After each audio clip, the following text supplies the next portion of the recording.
Always exciting. You, you are muted, Mr. Frank, for some reason. Sir, how are you? All right, fantastic. As you can see, I attempted to trim a little bit my face. I And ended now up you look like Ron Silver. Ron Gold, Silver. Ron Bronze, Ron Silver, my friend. Ron Copper. You All know, three things that the temple will be made of. I was watching the episode from last time. We were talking about that David show that you were watching, right? Yes. Now here's what happens, folks. Um, Greg brings up a topic I usually have strong feelings about, and I end up looking mean discussing them because You didn't look mean. I did. I actually rewatched it. I'm like, I look like a jerk. I mean, I make myself No, sound no, like you a jerk, didn't. but that's because I was, You had real what is it called? You had real legitimate objections to what this was. yeah, yeah. It sounded like I was giving you a hard time. No, I don't think you were. I didn't feel like you. If trust me, it looked maybe it looked like that to the outsider, but if I feel Yeah. like you were giving me a hard time, then I would have been like, hey man, you're giving me a I, hard time. every now and then I try to take a look at what does it seem like to the outsider. Yes. To the outsider, very often it's like, oh, that guy is such a jerk. So, so See, folks, I get to a point where I just I get used to people's like default uh mode, and it gets to a point where and then like people come to me, and then like people from the outside actually do come to me, not about you, but like if it's happened to me where like your friend's a dick, right? Like I've had that before, not with you, but like with I've other folks, friends. that means it happened with me. He just doesn't want No, to no, say. no. Actually, it did not. It did not. First of all, there have been people that have seen us hang out. I rarely see you in person. Uh, but people have not Well, said that to listen, me. nobody sees our show anyway. Most of Exactly. Most of your exposure is on Instagram I guess. I mean, I'm with, kind of shadow banned there too. with his rogues. And the only, oh my God. And the only, dude, you are free to do all the rogues you want. I don't know why I don't know how to talk to myself. you're not Okay. talking to yourself. You what here's a trick. Like I also had a problem in the beginning years ago when I started these. I you know what I do actually funny enough, I pretend it's the funniest thing. I pretend that I have a live audience because you know why? Because I used to do the live audience. I used to do this in these live and I used to have like live interactions on Facebook. So now I do them recorded, but I still pretend like I have these live audiences. Like usually it's like the Olim light haze. So I just pretend I have like a gaggle of these people who are like they're like an echo chamber. A bushel. Yeah, and I just pretend that this is who I'm talking to, not myself. This is, by the way, why I people complain that I don't look in the camera. I have a problem looking directly into the camera. Even now, you see, I'm like kind of looking into the camera, but I'm kind of looking, you know, to the side because I'm looking at you, basically. My friends complain to me all the time. They're like, "Oh, Tzvi, you're walking around your backyard and you're looking off into the distance, and or you're driving your car and you're looking at the." I'm like, "Well, I have to look at the road, and it's better that way, you know." I cannot look. I'm telling you, if somebody has to film me and I have to speak into a camera for some, let's say an organization or something like that, I can't do it. I can't look into a lens. I don't know what it is. It's an odd thing Yeah. to look into. I don't know. It's It looks weird. like it looks like I'm looking at, that thing from Hal from 2001 Space Odyssey. I'm afraid I Yeah. can't do, I'm afraid I can't do that. By the way, we have like a heckler. Heck, We haven't had a heckler in a while. who's the heckler? Some I don't know. Somebody check the last episode on Rumble, Yeah. right? Somebody's like, One I second, forget. one second. They're like they're like Oh unwatchable. my, my, my God. and yeah, and my response to them was, "Thanks for stopping In, by." no, no, mischievous, impossible to. Oh, this person has watched this before. This is one of our fans. Mischievous, I guess impossible not. to watch. Impossible to watch. Oh, I thought maybe they meant King David. Oh, Maybe they meant the series. Wait, hold nah, on. Let they me probably respond meant to this. us. They probably meant Did you? Garage. Hold on, respond. Did you mean the King, the House of David No, no, series, I or us? responded. And No, you just said thanks for stopping by. folks, we're so sensitive on here on Truth Fanatics. No, I So honestly, it doesn't even. It'd be one thing if the person, there's some people that write like elaborate. One guy was like, "Oh, I left a clip of our from last episode where we are talking about Bartzadok, the book that Bartzadok referenced." yeah, So, but the thing is, in the clip, I don't mention what book I'm reading from. So the person writes something along the lines of, "This is great, but as always with Kabbalah people, they never source the book that they're talking about in any video. It's some kind of epidemic with people who are into Kabbalah."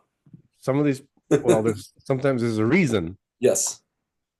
and a lot of times he doesn't source, but in that instance he sourced it. I Yeah. have the book, and Yeah. and we read the translation. Yeah. We even read the publisher's name, like where it was published and how to, Yeah. I ordered it anyway. Yeah. Yes. Um, so there's a lot going on, but I guess like if we had a budget, right, and if you're gonna bring up a topic that I know causes me, you know, I'm not gonna say pain, but it's like Yeah. frustration, let's say, right? Yeah. If aside from my magical keyboard that would play, certain scenes from movies Yeah. instantaneously, Look at right? this. Look at this freaking butte.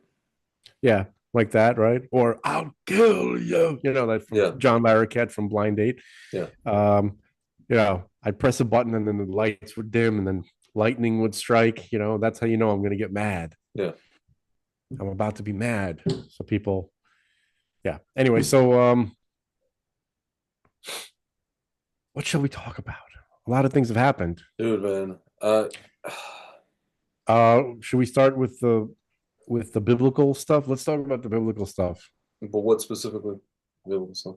Well, uh, countries set on fire, then rains coming Oh, to dude, quench the fire, and then the you're talking sandstorm. about Israel. Oh, the Arabs setting Israel on fire as they always do. Yeah, and then the sandstorm coming, to Folks, punish the. folks, I just want to tell you, I used to live in Israel, in Jerusalem. I used to live in this neighborhood called Abu Tor. Abu Tor is right next, it's literally, it's a very nice neighborhood. It's right across from this thing called First Station, the Hana Rishona. It's 20 minutes south. Actually, I could show you folks at home where literally exactly I used to live. My exact address I can show you because I don't live there anymore. Here. Uh, it was called Gihon Street. So I'll show you, I'll zoom out first and I'll show you where the where in relation to the old city this was. Okay, so you see this little dot? So this neighborhood, actually, the Jewish name of it is called Givat Hanania, the hill of Hanania. Abu Tor is the Arab name. So you see, I lived in I guess, the Jewish side closer to what's called Derech Hebron. This, or Hebron Road. This road, if you keep going, it'll lead you right to Hebron. As you can see, Route 60 right here.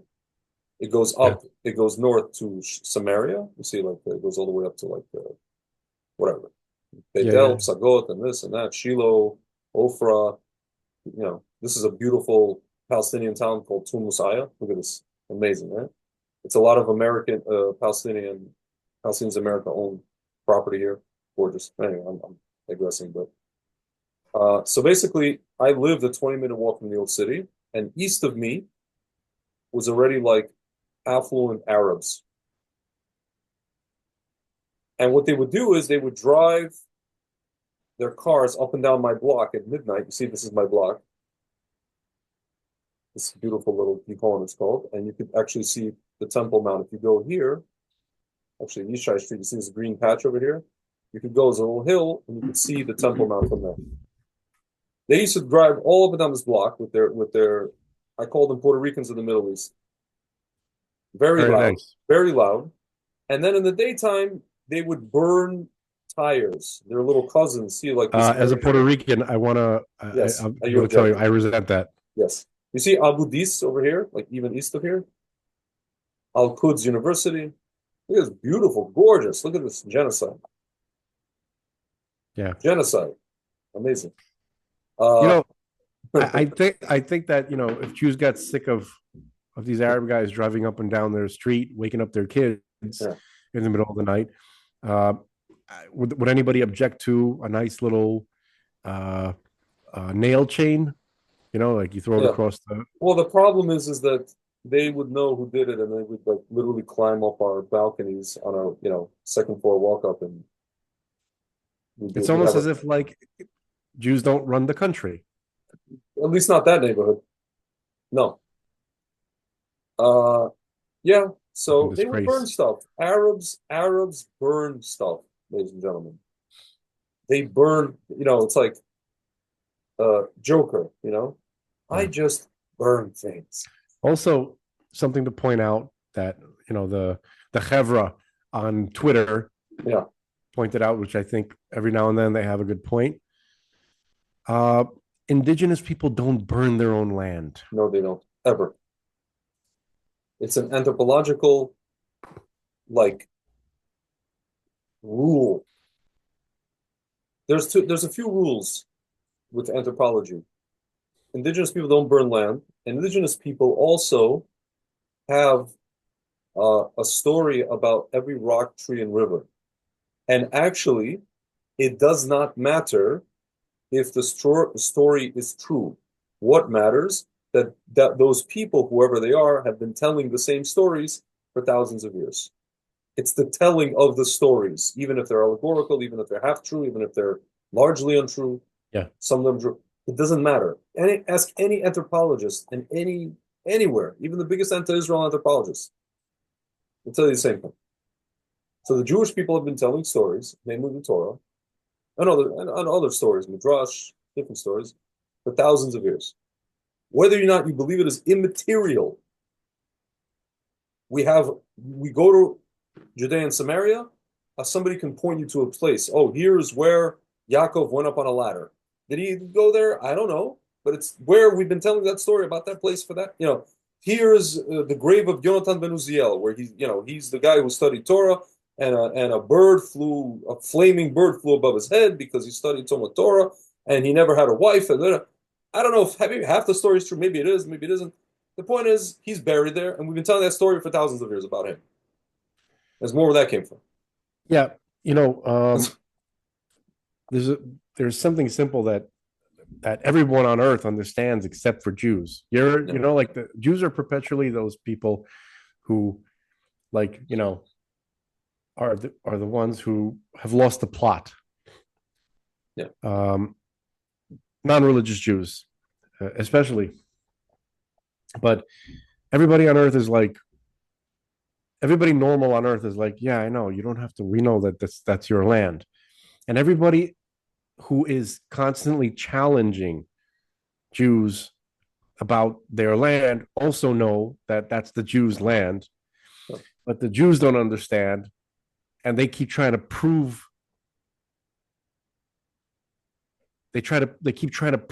something or show something to those gaslighters yeah. who are just the ones who are constantly coming forth with challenges to the to Jews being belonging in Israel.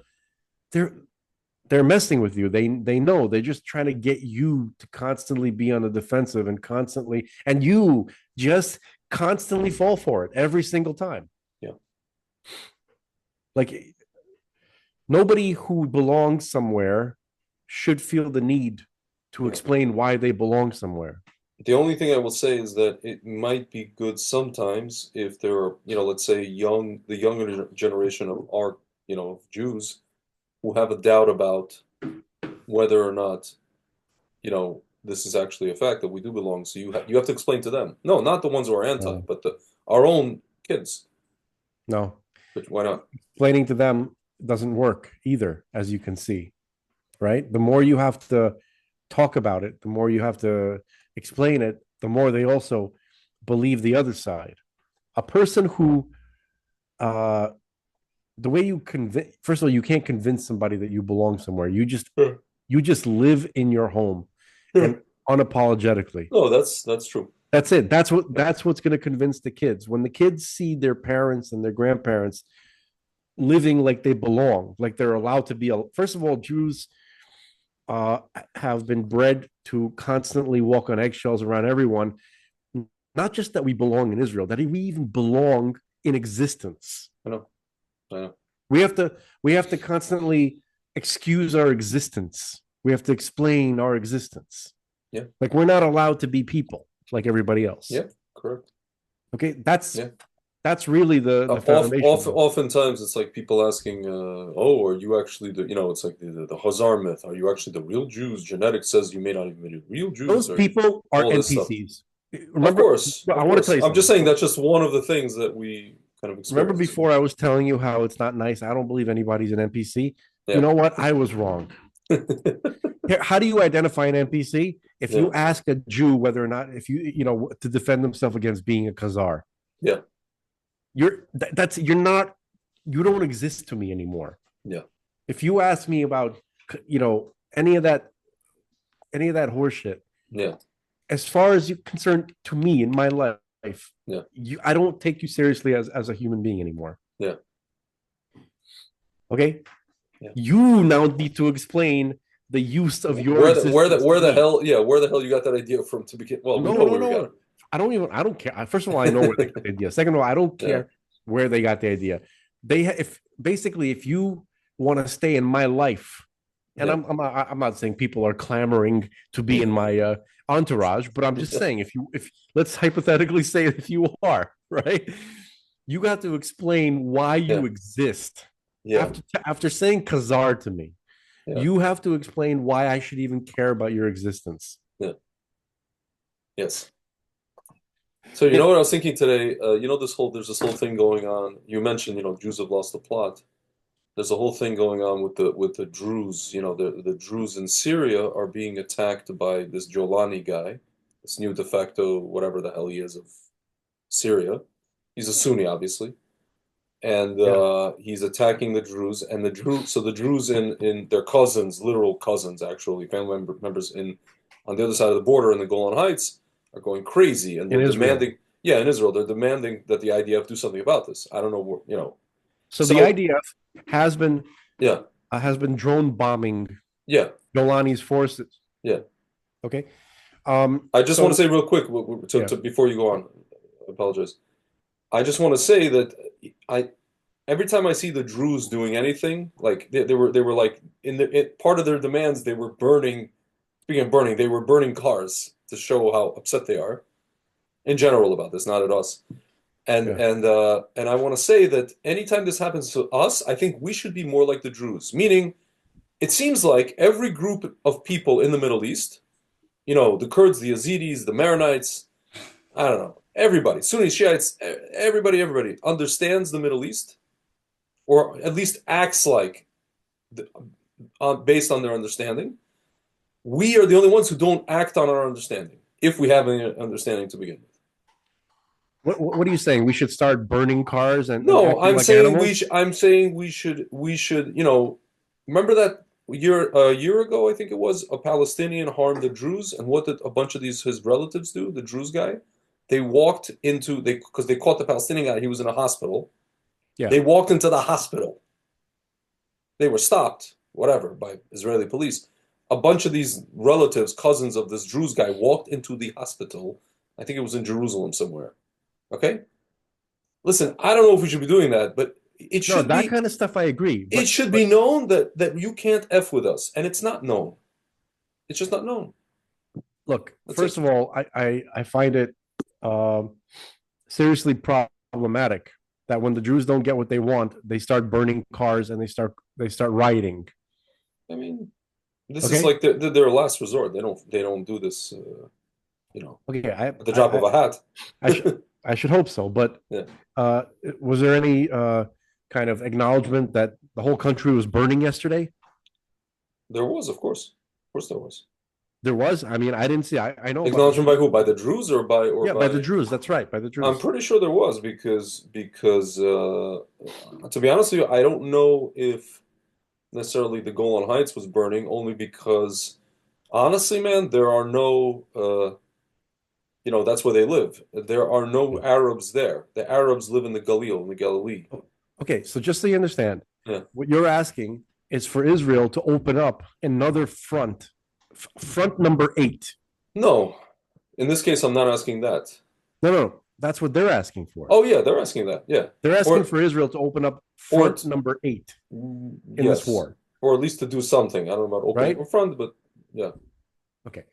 So, which I understand, in the middle of a war, right, an existential war for a country, you want, Israel is taking on 7. It's coming from 7 sides. Okay. Jolani seems he's lying for sure. Okay. But to a certain extent, Syria is not one of those fronts right now, as far as No. I'm concerned. Right. No. Okay. So what they want to do is open up front number 8, literally to fight with every. Okay. So, and if you don't get your way, you start blocking traffic and burning cars. That's not very Well, patriotic.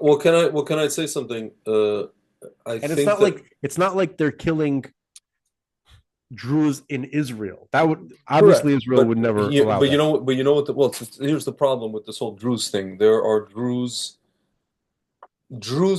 entire Druze families are split, are kind of like the Kurds. They are split up between, Lebanon, southern Lebanon, southwestern Syria, and the Golan Heights. That's basically where they are situated.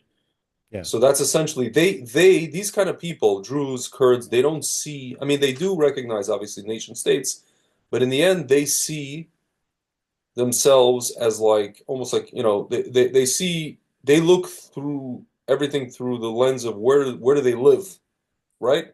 If it just so happens that they live in 3 different countries, that's just what it is, right? It's just a border to them. It's like a kind of, I don't say meaningless border, but it's just it's fluid, right? On top of that, the Druze in I don't know if you remember this, what was it, like a few months ago? The Druze in Syria actually raised an Israeli flag at one point on one of these outposts, and they were Okay. demanding to be ruled by Israel. And not only that, Israel is already there are Israeli forces already sitting patrolling the other side of the Hermon, meaning we technically should have already taken and maybe even annexed, or if not, at least militarily occupied, a whole swath of southwestern Syria. We should and we should have. And that's why these Druze are kind of like the Druze are in Golan. They're kind of like, wait a minute, they're basically forcing the issue. They're forcing us not to open up another side of war. They're forcing us to finish taking what we already started taking. Okay. So let me respond to you now. No. Let me respond to you.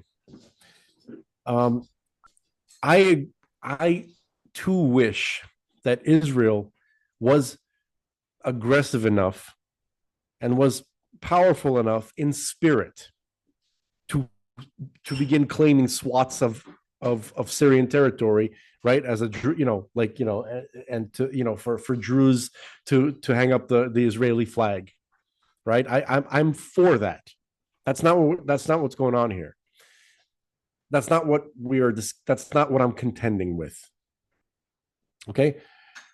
However, uh, I wish that Israel, right? There's a list of priorities. Israel should take the West Bank and Gaza. In fact, the whole Sinai back. Yeah. Okay.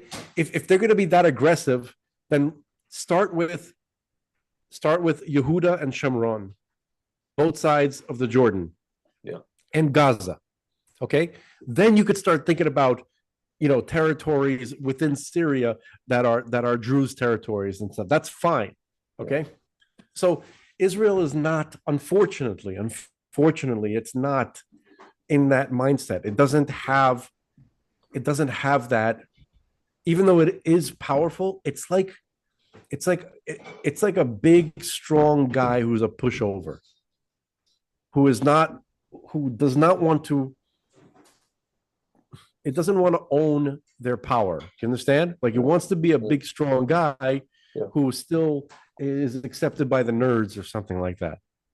He Yeah. wants to be, Yeah. it's like a lion who wants to be, just hang out with the Hyenas. Yeah. the monkeys. Yeah. Well, monkeys. Wants Hyenas. to be accepted by the little monkeys. Okay. Oh, I'm Yeah. just one of you. I'm just okay. I'm a lion, but I'm cool. You Yeah. know what I mean? No, Right. no, no, no. Nobody wants that. Okay. And so now the Druze, what they're doing is here's what they're doing. They know the psychology of the Israeli Jews. They understand. They got this all figured out. They know that we're so grateful for their for having any allies at all, any group of people, right? That they can make unreasonable demands. Like, why do they have the balls to do what they're doing? No, Because you're they you're know. you're right. You are right. Okay, so You I know, don't appreciate. So I don't appreciate that shit. so what I will just say, as far as you not appreciating that SHIT, is that I don't know if you noticed, we've spoken about this many times, is that it seems like whenever Israel looks like they're doing the right thing, it's always because the issue was forced on them. Usually the issue is forced on us by the enemy. So historically, if we've taken any plot of land, whether we've annexed it or half-assed it or whatever we've taken, 67 and 73 and 48 and all these different times, it's usually because history was thrust upon us. And we didn't, we've always had this mentality that you're describing, right? And so here we don't have, well, we kind of have the enemy also, but it's more so our internal friends who are forcing the issue, obviously for their own, for their own interests, obviously. But these are in fact, I met them, man. I went to their municipal, buildings, municipal, whatever it is, offices. There's a place called in Kenya. There's a place called, there's a few, I forget the names. I went to a few cities and I met with these mayors and all that kind of stuff. You walk in and there's an Israeli flag. It's not like the PA where it's just like they'll never have an Israeli flag in their office, right? They don't consider themselves part of our society because they're not, even though they're on our land. These people have an Israeli flag. Hello, shake your hand, this and that. And my friend said, listen, man, you don't get it twisted. These people are loyal to whatever country they live in, but they are loyal, Davka, meaning they respect what they call the strong horse. But in this case, I mean, listen, again, like I don't know if you remember, like there was two attacks that the famous terrorist attack in Harnof, 2015, 14 or 15. There was a Druze guy who saved people. I think he lost his life. I don't remember if he lost his life or not. And then there Yeah, was a he was one of the Druze, security guards. yeah, and then there was a Druze police officer on the Temple Mount lost. I think it was a lady or a guy or a lady. I don't remember, but so these people are actually willing to die for Jewish citizens in Israel, and they have. Dude, there's great Druze individuals, and Yeah, I'm happy that they're good loyal citizens for the most part. Okay, yeah, because I've seen like I've you got some of these Druze like X accounts, yeah, right, who are like, yeah, Israel betrayed us constantly all the time. Like the moment anything happens that they don't like, that Israel doesn't immediately yeah, leap to yeah, to do whatever they want to do. They're right away they're already seceding from the right, union. Okay, right. so it's not perfect. It's not exactly a perfect harmony. All right. Overall, I it's good. Overall, it's okay. Okay, Nothing's and perfect. there's Yeah. a lot of good and heroic Jewish people. Yeah. Okay, and I recognize that, but at the same time, uh, you Can I know, can I can I show you something real quick? Um, please. I just saw this now. I just typed in Druze on Twitter. This is what I see. Druze firefighter hero named Viam Nabwani risks his life to save a safer Torah in the fires. I don't know what this is. I guess it's up north, Golan. It must be the Golan or I don't whatever. need your husbara, Greg. No, this is just what I All saw. I right. didn't I didn't I didn't know that this I don't actually need your happened. Druze husbara. Okay. Yeah. I This I is know I don't need to be. It doesn't need to be explained to me that they're loyal Druze who do good things. I know this that's not that. is oh, listen to this. This is Bibi Netanyahu's son, Yair. I guess he's in Miami. There is a massive slaughter of the Druze minority right now in Syria. The ICC chief prosecutor is silent, maybe because his friend, the dictator Giuliani, is doing it. The UN Secretary General Guterres is silent. EU and leaders of France, Britain, Ireland, and Saipan, Norway, are silent. Arab world, Qatar, Egypt, Jordan, silent. Woke left are silent. Not a single protest in Ivy League campuses. The woke right podcasters are silent. Millions of innocent civilians have been slaughtered in recent years. Syria, Sudan, Yemen, Libya, Congo, other countries, the whole world couldn't care less. You see, it was never about the Palestinians. It was always about their anti-Semitic obsession to them. Okay, we get it. We know. We know. Yes. So I wanted to not really move on because it's Yeah. what I'm about to bring up is literally in the exact region. No. Um, we have to talk about Rabbi Chaim Vital. This has to be a major theme Yes. tonight in our discussion. Yeah. We need to. Can I have a moment to just give a brief Yes. description of Rabbi Chaim Vital, even though I won't be able to? But No. okay, so we have something called the Kabbalah, real Torah Kabbalah. Okay, not Kabbalah with a Q or not Kabbalah with a C. Okay, traditional Torah Kabbalah. There's a book which was uh, revealed, okay, to the world really in the 1200s called the Zohar. Okay, that's probably the most famous Kabbalistic book that people have heard of. It's more than a book; it's actually an entire encyclopedia. It's not an encyclopedia, but it's many volumes, is what I'm trying to say. Okay, you need a whole bookshelf, so you can't really call it a book. It's a massive. Uh, what do you call? What word am I looking for? A document? I don't know. I don't know what the right word is. Manuscript. It's voluminous. Manuscript. Codex. I don't know. Anthology. It's not an anthology. Um, it's not a collection of things. It's a coherent, uh, unified structure, but it takes a lot of volumes Yeah. to Yeah. it's a lot of words. Okay, Yeah. um, so it was revealed in the 1200s. Okay. It was secret until then, right? Um, but it's always been with us. It's attributed to Rabbi Akiva, and it's the teachings of Rabbi Akiva as he gave it over to his student Rabbi Shimon Bar Yochai, who concealed them in metaphors. Okay, it's so the book was published and made known in the 1200s, um, but it was still considered a closed book because you needed the code, the key code, to understand anything that it says because it was always it's very cryptic. Okay, so people who are already familiar with Talmudic midrashic literature, right, with the midrashim that are found in and out of the Talmud, okay, they were able to understand, okay, and those sections of the Talmud are not so easy to understand. Um, takes a lot of work to understand the symbolic language and what it really means, right? It's achievable by the human mind. It takes work, you know. You have to understand what all the symbolisms mean. The information is available, but it wasn't that many people who took it upon themselves to do that. Um, Usually, it was the greatest scholars who took it upon themselves to do that. So so again, the Zohar was in existence. You could pick it up. You could hold the book. You could look at it. You could read it. But unless you were uh, hyper familiar with the symbolic language, you wouldn't really be able to make a lot of use of it. And what kind of information does it contain? It contains God's intimate information. What does that mean? Well, when you're in a relationship with someone, let's use an example just to help people understand.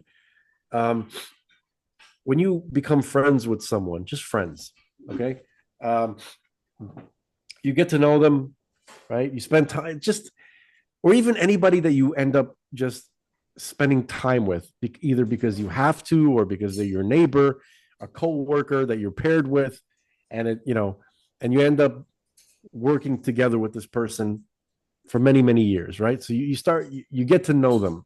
They usually become your friend. You get to know them, and you get to learn certain things about them that you could only learn because of the amount of time you spent with that person. There's a word for that. It's called intimacy. Intimacy isn't just about sexuality and about it's a weird word to use, but it is the correct word. Familiarity. Okay, it's the next level of familiarity, and you get to know, and so when you get to know a person, you develop a relationship with them. You start to learn more and more things about them. Okay, so the same is true with God. Um, the Kabbalah, to say it like an American, right? Squeaky, don't bite me. Do not bite me. She's in that, she's like You should in you that. should do like Johnny Dangerously. I was bitten once. It doesn't work Once. on her. I tried that. My mother bit me Yeah, once. yeah. Once. She doesn't. That's not Doesn't going to work respond on her. to threats Yeah, she's literally shaking the screen right now. from Joe Piscopo. Yeah, yeah. What was his name? Johnny Rotten? Can, Not can, Johnny. can I can I show the folks what the hell I'm talking about? Wait a minute. Let me Just finish this point. fine, Hold fine, it. fine, We'll watch the clip. fine. Keep the clip on. Yes, Keep the clip in the. on cue. Keep Yes, one in the chamber. All right. Here we yes. go. So basically, you got um, there's levels to knowledge of God. Yeah, Okay, so so God made available His Torah to everyone. Okay, the basic narrative is uh,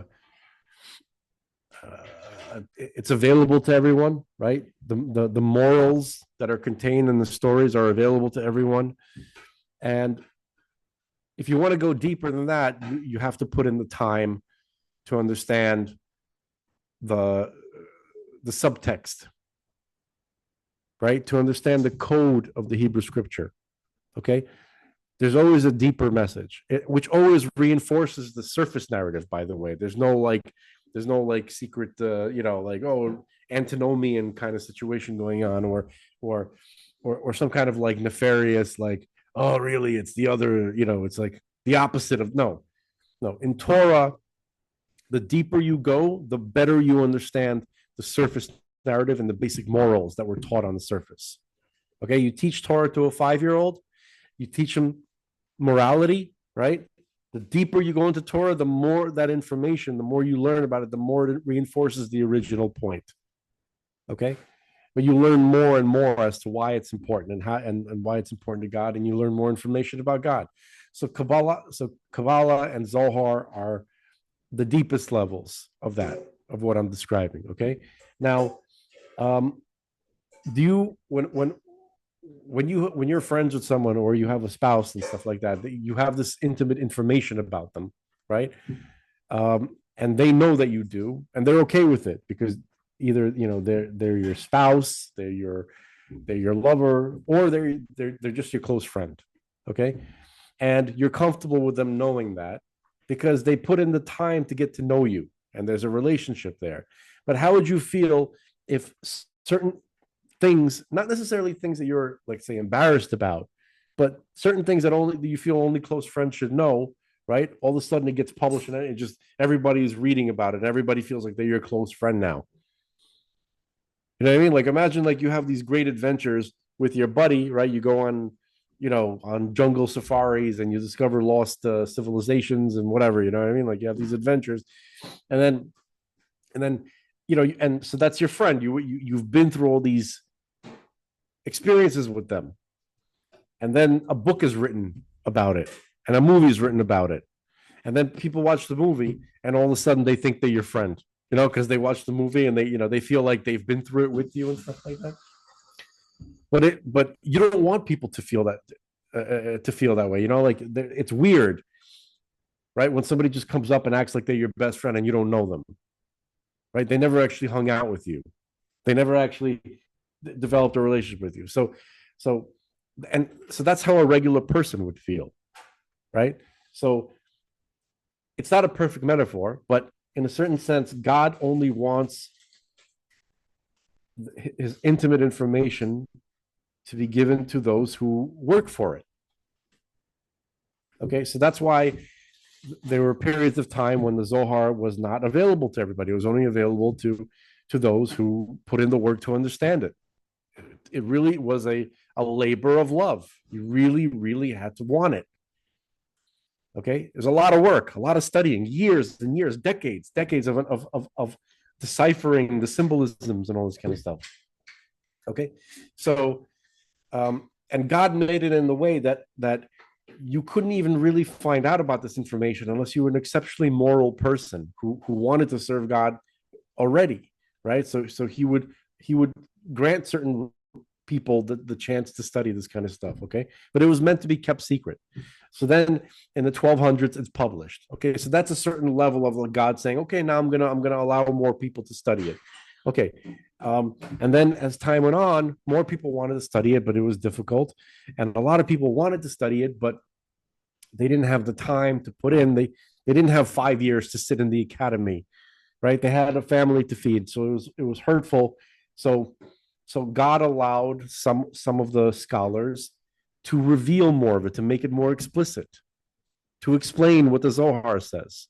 Okay, so the biggest of all of those scholars was Rabbi Chaim Vital.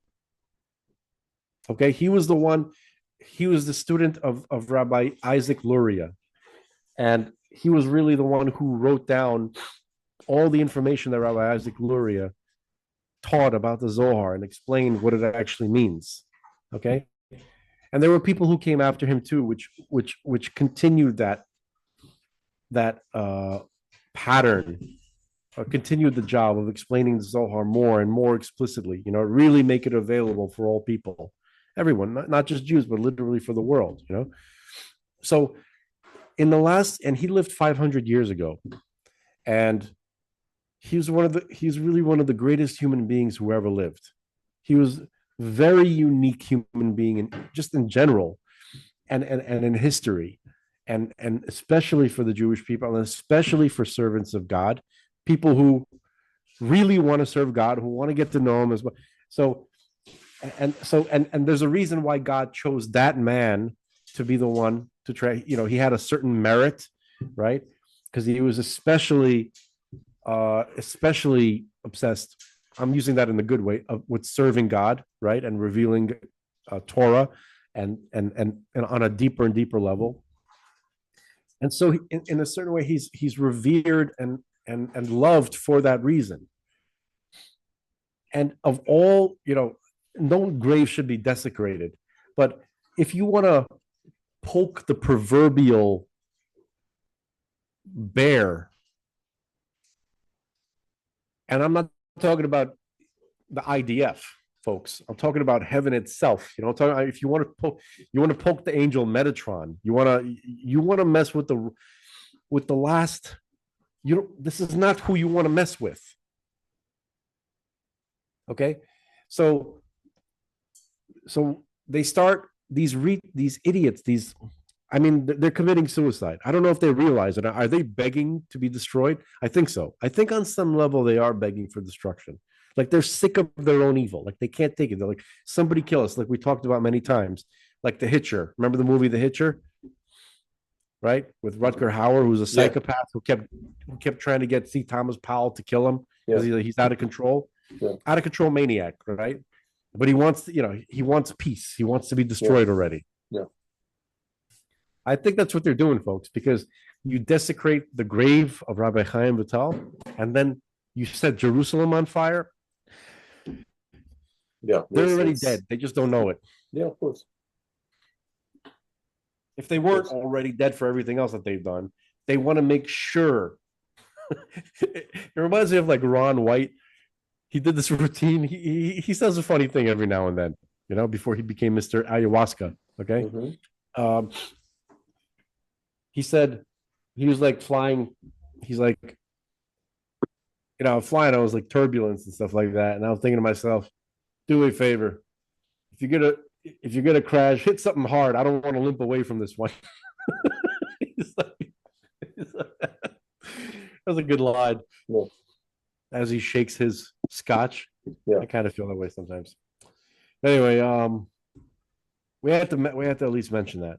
Okay, so and a lot of tremendous things. Like when God does a miracle, you're supposed to like publicize it. It's yeah, literally a mitzvah yeah. to publicize God's miracles. So um, I wonder how General McGregor is gonna explain away the rain that fell upon Dude, Israel, right, to put out fires. dude, Okay, again, we I want to mention this again. I'm I've said just this being fun. before. Yeah, No, no, West Point, the guys at West Point, the military academy, they do not study the Six-Day War.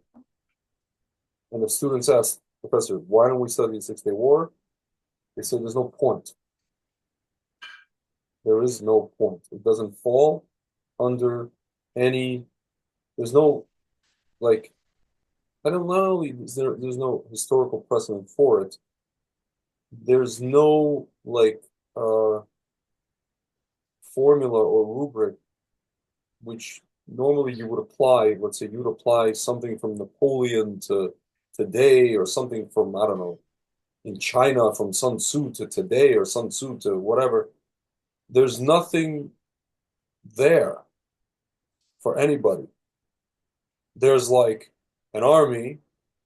Okay, the commander of the army, Moshe Dayan, decided, okay, based on everything that's going on our border, we're going to do preemptive strike. Okay, a army with less jets, let's say an air force with less jets, an army with less men is going to preempt an army, one of the armies, and is going to destroy within a matter of hours or a day the entire air force. Let's say there's like 4 or 5 armies attacking one army simultaneously, preparing to. One of those air forces is going to be destroyed. Another army, some of their air force will be destroyed, and in another army, some of their artillery will be turned to dust preemptively, precisely, with precision of a surgeon. yeah. They say that we don't have God fighting our wars for us, right? Okay, so Dude, I mean, yeah, so yes.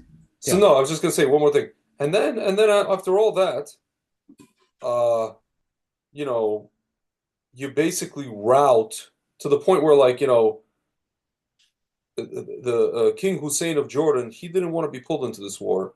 And then, dude, can I show you King Hussein, his face? Look at his face after uh, realizing what, basically what just happened and what's probably going to continue to happen uh, at the hands of Israel. One second. Speech here. This is his surrender speech. His surrender speech lasted 50 seconds. And it's literally like here. The battle was waged against us mainly from the air, almost exclusively from the air, with such overwhelming strength and continued, sustained Look at his face, dude. Yeah. air attack on every single unit, on every single formation of our armed forces, day and night, right till last night. This is Abdullah's father. Yeah, yeah. Dude, there's nothing like the worst thing for an Arab is that face, the Yeah. face of embarrassment and shame and defeat. He couldn't stop blinking. He looked like he had a nightmare, like a fever dream.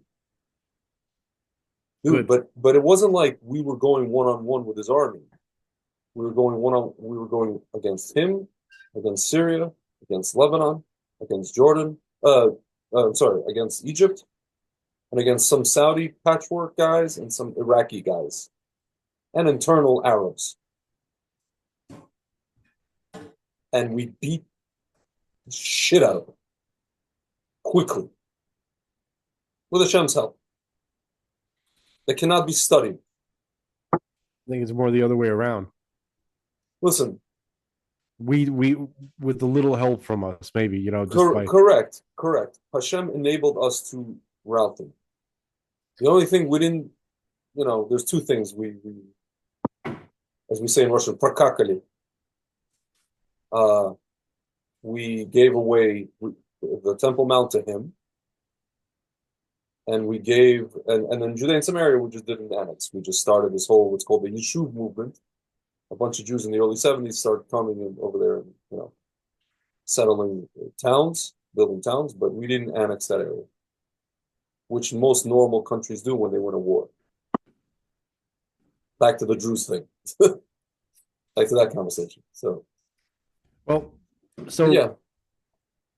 yeah, so I wanted to say, so, to publicize miracles, you were publicizing miracles from the 6 Day War, but we had one yesterday. Yeah.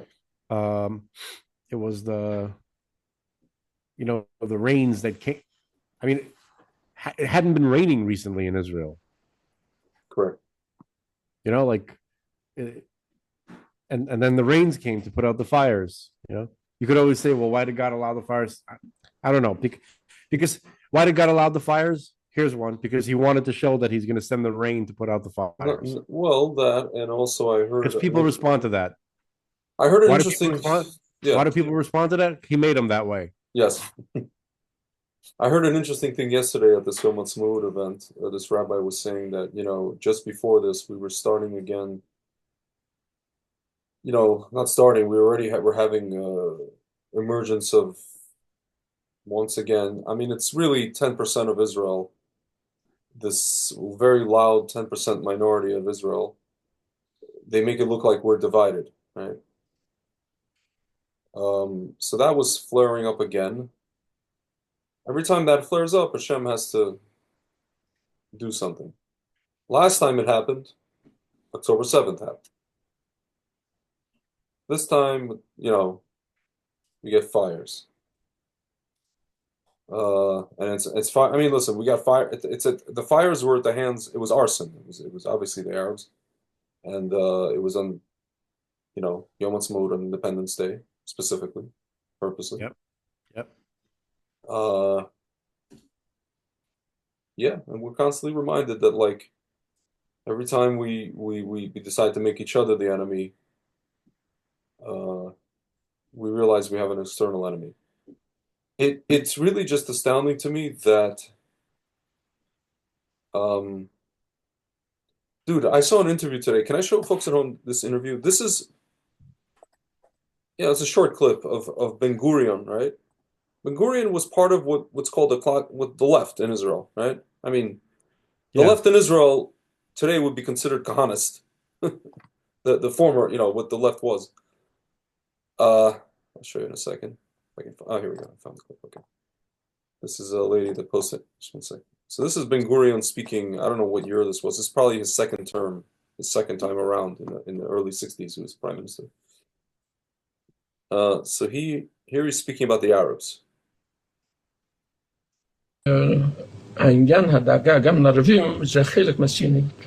האם אתה היום מכיר בקיומה של ישות פלסטינאית ערבית כאן? אם כן, העניין השם פלסטינה זה רמאות, זה הומצא על ידי היוונים. והיוונים היו חשבונות מהיהודים, היהודים ניצחו אותם במלחמה. אז הם לא רצו שהארץ יקרא בשם יהודיה, ברומאית. הם המציאו את החוכמה הזו של פלישתים. היו שם יישוב פלישתים, כלומר יוונית, זה יוונים, שישבו על יד ים התיכון בדרום, שאמרו, נקרא לכל הארץ הזאת פלסטין.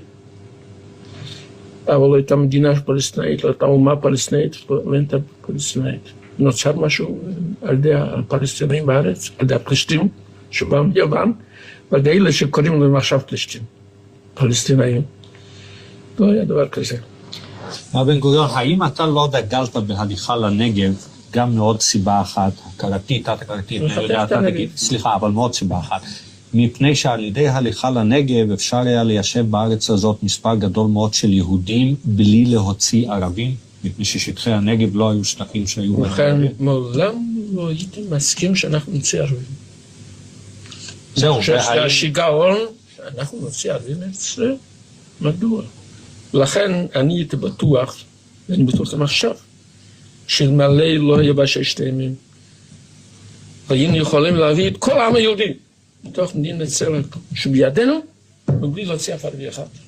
הם יצאו ב-48. זה מעשיר את הערבים. ומה לערבים שנמצאים במחנות הפליטים? נשמע רוזנפלד שאל, מה לעשות? הערבים שמעשים עניים ידי מאין בא 1,200,000 פליטים. הם אף פעם לא יהיו בשטח שלנו. אף פעם לא יהיו בשטח שלנו. זה בלוף כל העסק הזה. והם לא מעוניינים בפליטים שמיטים. זה אחד הנימוקים שלהם להמיץ את ישראל ולהרוס את ישראל. אבל הם רוצים להשמיד אותנו. רגע אחד. יש רק שתי אלטרנטיבות. שלום והשמדת ישראל. אחרי שנסכים להשמדת ישראל, אני לא מוכן להסכים. וידע... So this person understood there's a threat. The way that was edited, I know.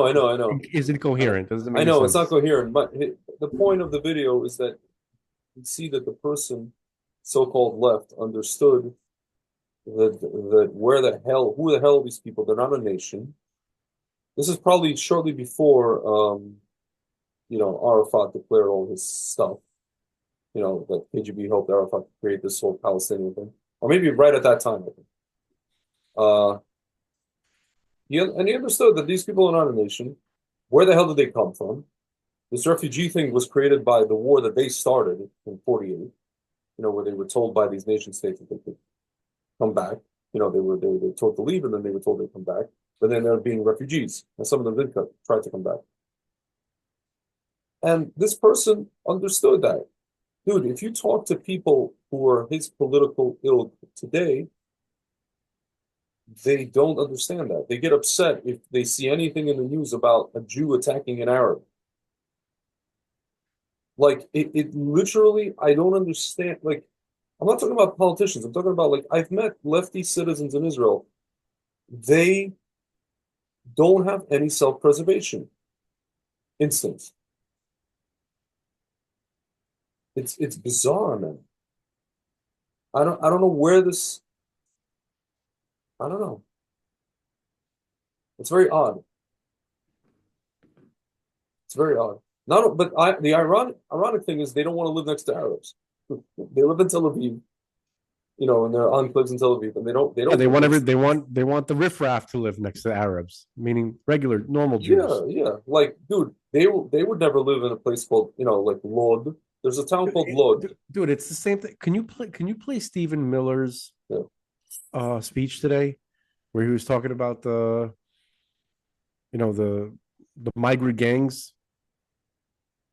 Did you see that clip of him I at the didn't press see. at the press conference? You should see this. You would never leave here we go. Near legal limits. This is because it's exactly what you just Yeah. said. Yeah, yeah, yeah. President Trump is finding and apprehending that our Democrat judges and Democrat activists are trying to keep on U.S. soil. Tren de Aragua has the same legal status as Al Qaeda and ISIS. MS-13 has the same legal status as Al Qaeda and ISIS. These are foreign terrorists operating on our soil. And our gratitude to El Salvador for agreeing to take custody of these terrorists is immense. With respect to the case that you mentioned, there's now even been more evidence that has been made public of this person's violent, repeated threats and assaults against his spouse. Someone who had repeated, documented human trafficking and human smuggling offenses. Somebody that has extensively documented membership in MS-13, a terrorist organization, and of course he had MS-13 tattooed on his knuckles. This is a person that was a clear and present danger to the safety of the American people. And it is a sad reflection on the state of our media and many of the outlets represented in this room that you obsessively try to shill for this MS-13 terrorist. Well, no coverage occurred in your papers about any of the Americans that were raped and tortured and murdered by the illegals that Biden was importing into our country.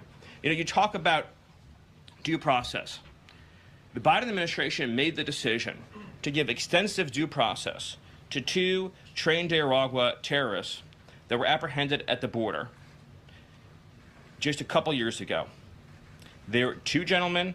They were from Venezuela. They were members of Tren de Aragua. The Biden administration and Border Patrol apprehended them and made the decision to provide them with extensive due process, put them onto a program known as supervised release, and put them on ankle monitors so that they could go through a lengthy legal judicial determination as to whether these legal aliens who had just set foot on U.S. soil might want to live in the United States for the rest of their lives.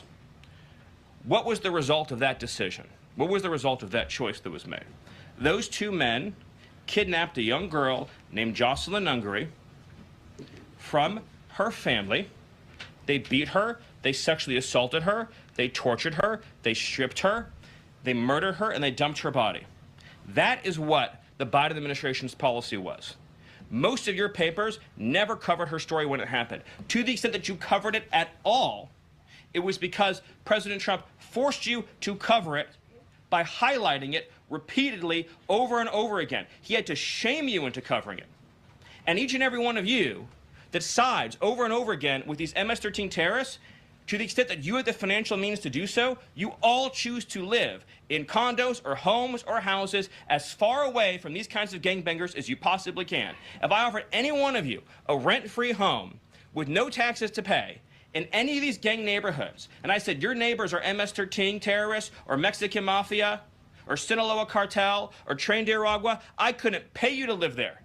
But yet you, with your coverage, are trying to force innocent Americans to have these people as their neighbors, and that one day their daughter may be abducted from their home and raped and murdered. So you're not going to get an ounce of sympathy from this administration or President Trump for the terrorists who've invaded our homes and our country. Awesome. Thank you. Peter, we'll take a couple more questions. A couple questions on Doge, of course, because that's the topic that you're here to speak about. But I want to Okay, ask that's one pretty much, Yeah. that was the point right there. Dude, can I ask you a question? The left is a Dude, but I want to ask you a question. Like, it's a destructive cancer everywhere in the world. What is? You can't. Like, they all know that this entity is a horrible entity that kills Americans. It can't be that, I was thinking about like, are they getting paid to do this, to not cover this? Are they getting paid? Are they getting blackmailed into not covering it? Are they in a cult? Yeah, they're in a That cult. I'll explain. I'm so good at this. Like no one should even dispute me at this point. Just listen to me. I'm not when I'm no, but kidding you know around, what I'm but saying? It's I know that. Let just me let me explain. Like bizarre. I really feel like I got this. Yeah. I really feel like I got this. Um, the left, uh, from the spiritual side, like it's not an accident, folks, that you have these factions that ended up, as political terms, left and right. It's rooted in the spiritual left and right, having to do with the sphirot and things of that nature. Um, the klippa attaches to the lower left of the sphirot. Okay, I'm not going to get into what that means, but basically, the left uses garbage as shock troops against its enemies, its spiritual and ideological enemies. You hear what I'm saying? Yeah. The left, when it comes into power, it sends the garbage to go and attack their enemies, those people who are a threat to them. Okay? Yeah. So the left in Israel is not a Jewish, they might have been born into Jewish families, but the left in Israel is that part of the Jew who wants to suppress and destroy his own identity. Like if Israel was like a single person, right? Yeah. That person would have something internal, some kind of like character defect. And this exists within humanity in general, but within us somewhere we have a self-destruct kind of process. Yeah. Okay. And it's all related to self-doubt. It's the inner Amalek. Yeah. Okay. So there are certain people who embody that within a nation, right? Where there are certain people who, like George Soros and people of his ilk, they truly don't understand the idea, or they think it is bad, the idea of some kind of ethnic heritage. Yeah. Cultural identity is a poison to them. Yeah. People don't have according to the way they see things, people shouldn't have ethnic identity. They shouldn't have regional culture because they see these things as divisive. Yeah. You understand? They see that, for the unity of mankind, everybody has to be the same. And if my culture is different than yours, well, that's a permanent wedge between us, right? Dude, I had literally people that I knew back in the day, like 20 years ago in the club scene, they would say, "Oh, pretty soon we're all just gonna boink each other into one race." It was like reverse eugenicism, you know what I mean? Yeah. We'll all be one race if we just boink each other enough. We'll all be one race. It's still eugenicist because no, you know what I mean. When they say we all, that means just their cliques. Yeah. By the way, which is so funny. The irony, the extreme hypocrisy of these people is that they don't think that they have a right to have a culture. Yeah. Because they're the elite, right? Correct. It's very Platonic. They're very Plato. They're really the students of the Greek Plato. They're not, they have a Greek brain, not a Jewish brain. Yeah. Okay. They've adopted a foreign brain into the nation. Okay. Yeah.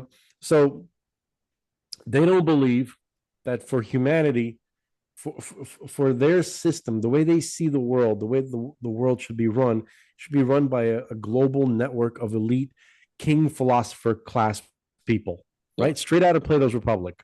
And they should determine the path of mankind. And all the rest of us should just submit to their view of how the world should be. Okay. Now, Jews, according to them, the left in Israel and really anywhere, but their enemy is the Jew. Why does the left in Ireland hate Israel and the Jews so much? And why does any left anywhere hate the Jews so much? Not leftist Jews. They're very useful to them. They hate Jewish Jews. Torah observant Jews, which have always been more a right wing thing anyway. Of course. Okay. So why do they hate them? Because no one clings harder to their identity than the Jews. No one has been more difficult to shake out of.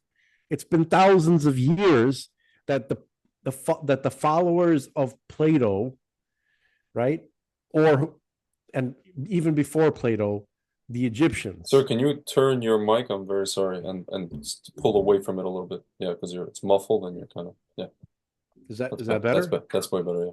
Okay, so the Egyptians who came before Plato, whom Plato got his whole, his view of life from. Okay,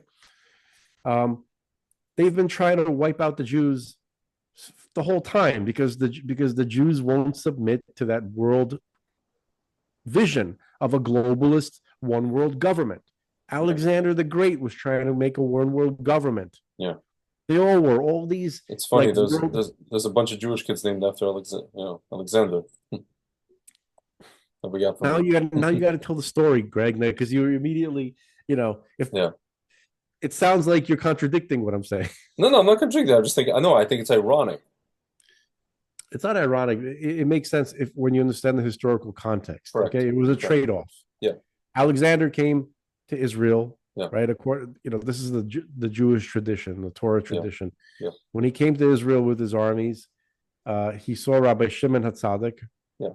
And he realized that this was the man that he saw in his dreams all the time. And he had respect for Rabbi Shimon. Yeah. And they made a deal where Alexander would not destroy Israel and wouldn't try to impose Hellenism, right, on Israel. Mm-hmm. And in exchange to honor Alexander, they would name all the boys that were born that year, right? Or was it that year or that month? I don't remember. All the boys of Israel. It says, this is from the Talmud. I'll just read it. On the 21st of Kislev, this is like in the wintertime of the year 3448 from creation. This is 313 BCE. After Alexander the Great brought an end to Persian rule and marched to the land of Israel, the Kutians, bitter enemies of the Jewish people, convinced Alexander that the Jews rebelled against his sovereignty and that their holy temple of Jerusalem should be destroyed. Alexander marched on toward Jerusalem at the head of his army. Hearing of this, Shimon HaTzadik, who was then the high priest, the Kohen Gadol, and one of the last remnants of the men of the Great Assembly, donned the priestly vestments and went to greet Alexander, along with a delegation of Jewish dignitaries bearing torches. The two groups walked toward each other all night. When dawn arrived, Alexander asked the Kutians, "Who are these people coming to meet us?" They said to him, "These are the Jews who have rebelled against you." The two camps met each other at Antipatris. When Alexander saw Shimon HaTzadik, he descended from his chariot and bowed before him. Should a great king such as yourself bow to this Jew? Asked the members of the entourage. I do this because the image of this man's face appears before me and leads me to victory when I am on the battlefields. That part I didn't know. Alexander then asked the representatives of the Jewish people why they had come to him. Is it possible, they replied, that Gentiles will try to mislead you in destroying the temple in which we pray for you, and that your kingdom not be destroyed, and we should remain silent and not tell you? Who are these people who want to destroy it? Asked Alexander. There are these very Kutians who stand before you, replied the Jews. If so, said the king, they are given into your hands to deal with you as you please.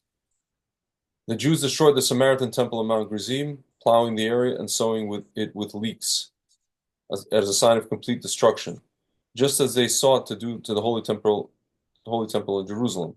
The description of this encounter in traditional Jewish sources stops here. However, in this Sefer Yosipon, it's like a book, another crucial part of the story is added. Shimon HaTzadik then took Alexander the Great on a tour of the Holy Temple. Alexander, impressed, wished to donate gold to have an image of himself placed in the Holy Temple so that he would be immortalized. Shimon demurred, saying that it was forbidden for the Jews to have graven images, and certainly not in the temple. He suggested that he instead give the gold to the poor, and as for memorializing the occasion, Shimon suggested an even better way. All male Kohanim born that year will be named Alexander, Cohens. The Kohanim, right? The priests. Alexander liked the idea, and the Jews, who were thankful to Alexander for all that he did for them, including sparing the Holy Temple from destruction, gratefully named their children after him. So thus, the name Alexander forever became a Jewish name. So you have like Sender, people who are named Sender. That's Alexander. You even have a Hasidic group, Alexander Hasidim.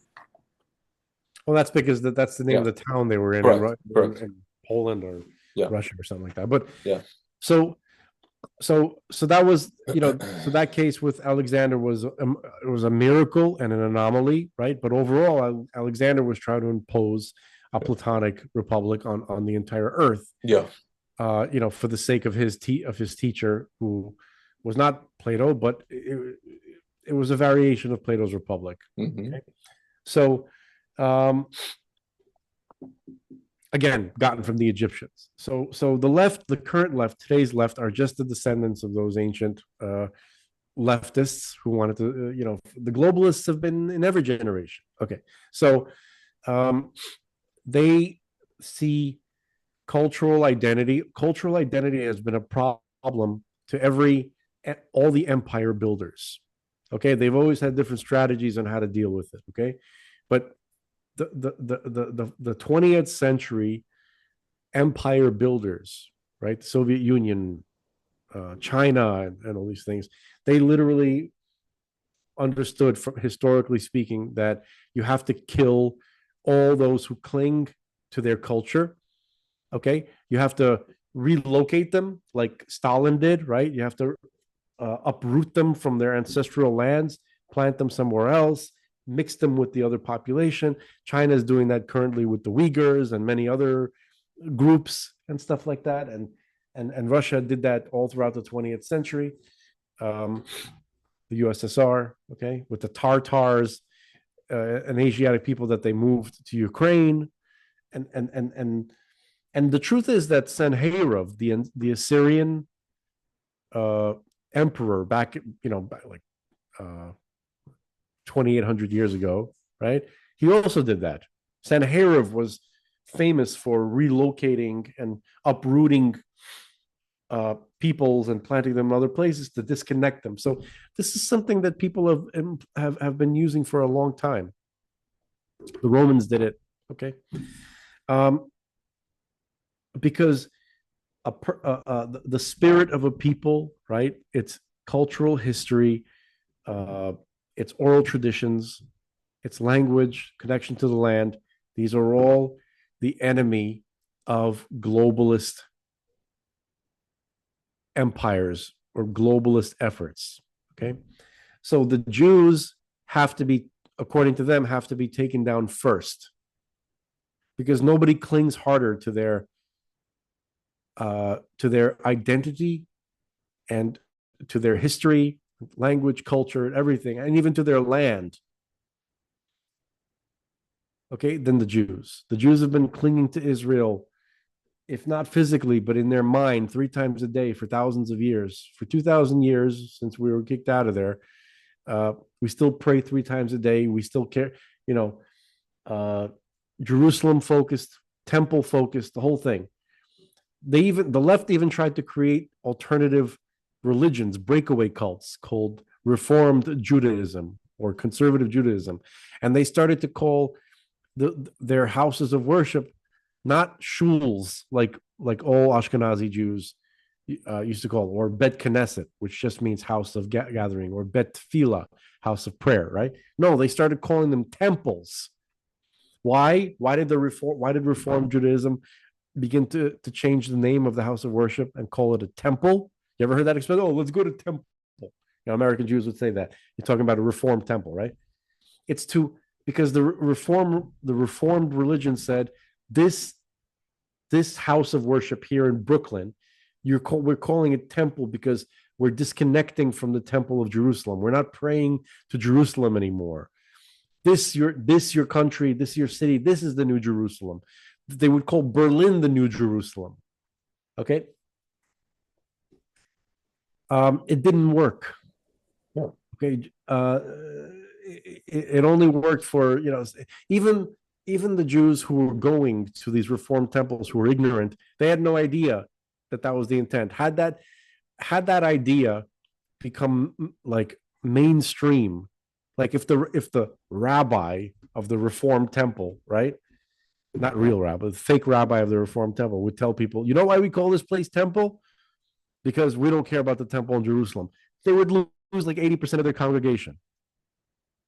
Okay. Sure. So the left, which Reform Judaism is an artifact of the left, okay, they hate the Jewish identity. They want to destroy it, and and if they can't destroy it, they'll make it really uncomfortable. They'll punish their enemies. They'll make it very, very difficult out of spite.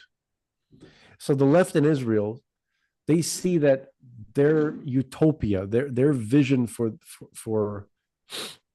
the type of country they want to have is not happening with the population as it is now. The population is a right-wing, traditional, Torah-believing population. Not everybody is ultra-Orthodox or observant, but even those who aren't are at least traditional, or they believe in God, or they respect people who do believe in God, and they want the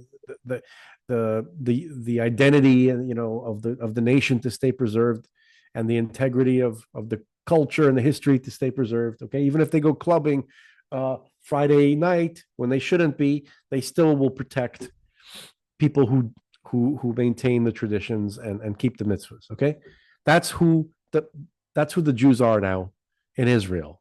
Okay, and the leftist government is the exact opposite of that, and they hate the population.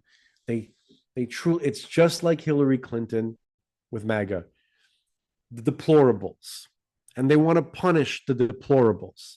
Okay, so they'll use their dirty shock troops, the Palestinians. That's why they're Palestinians.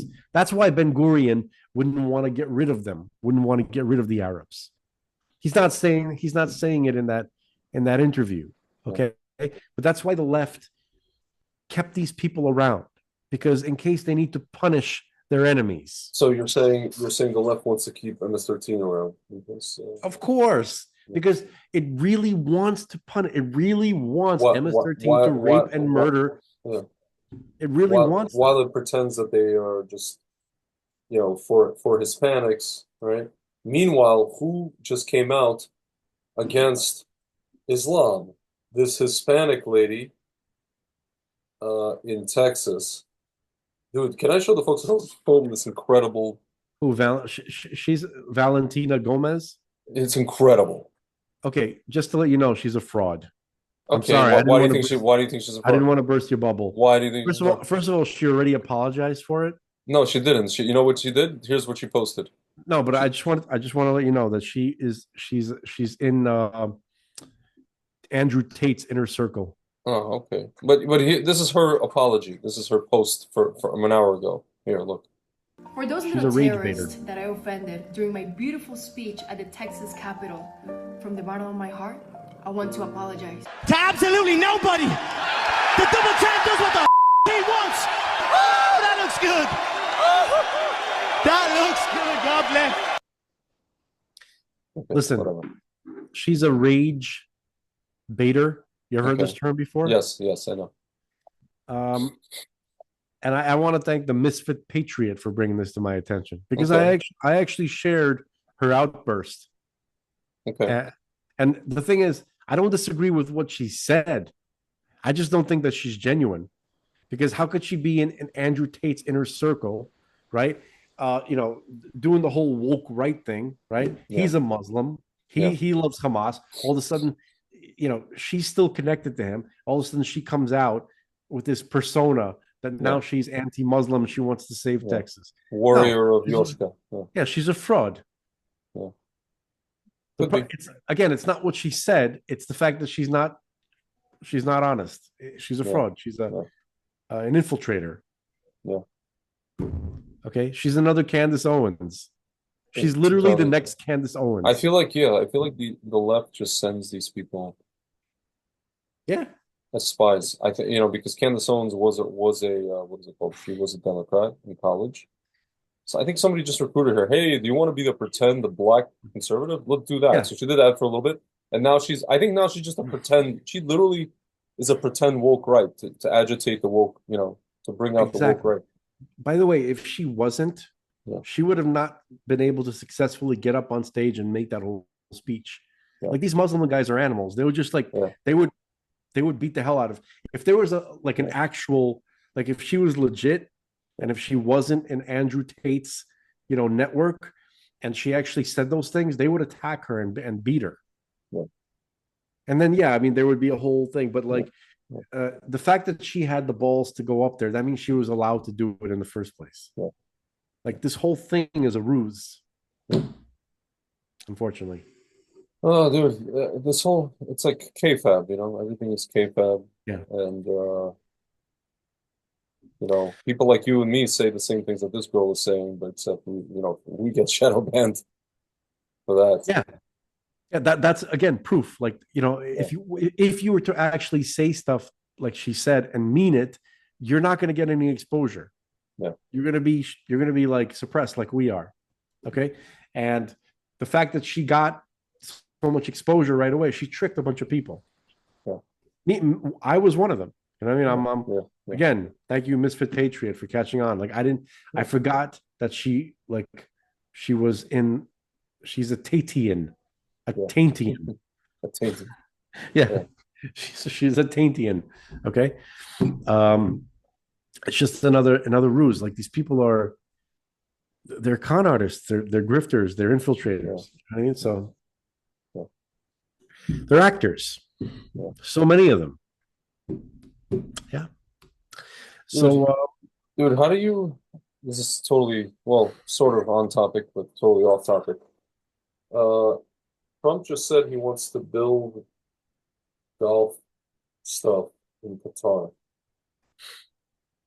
Golf courses, golf clubs, golf ranges, golf everything. Thinks he's going to be able to bribe them into stopping supporting Iran. Right. That was my thought.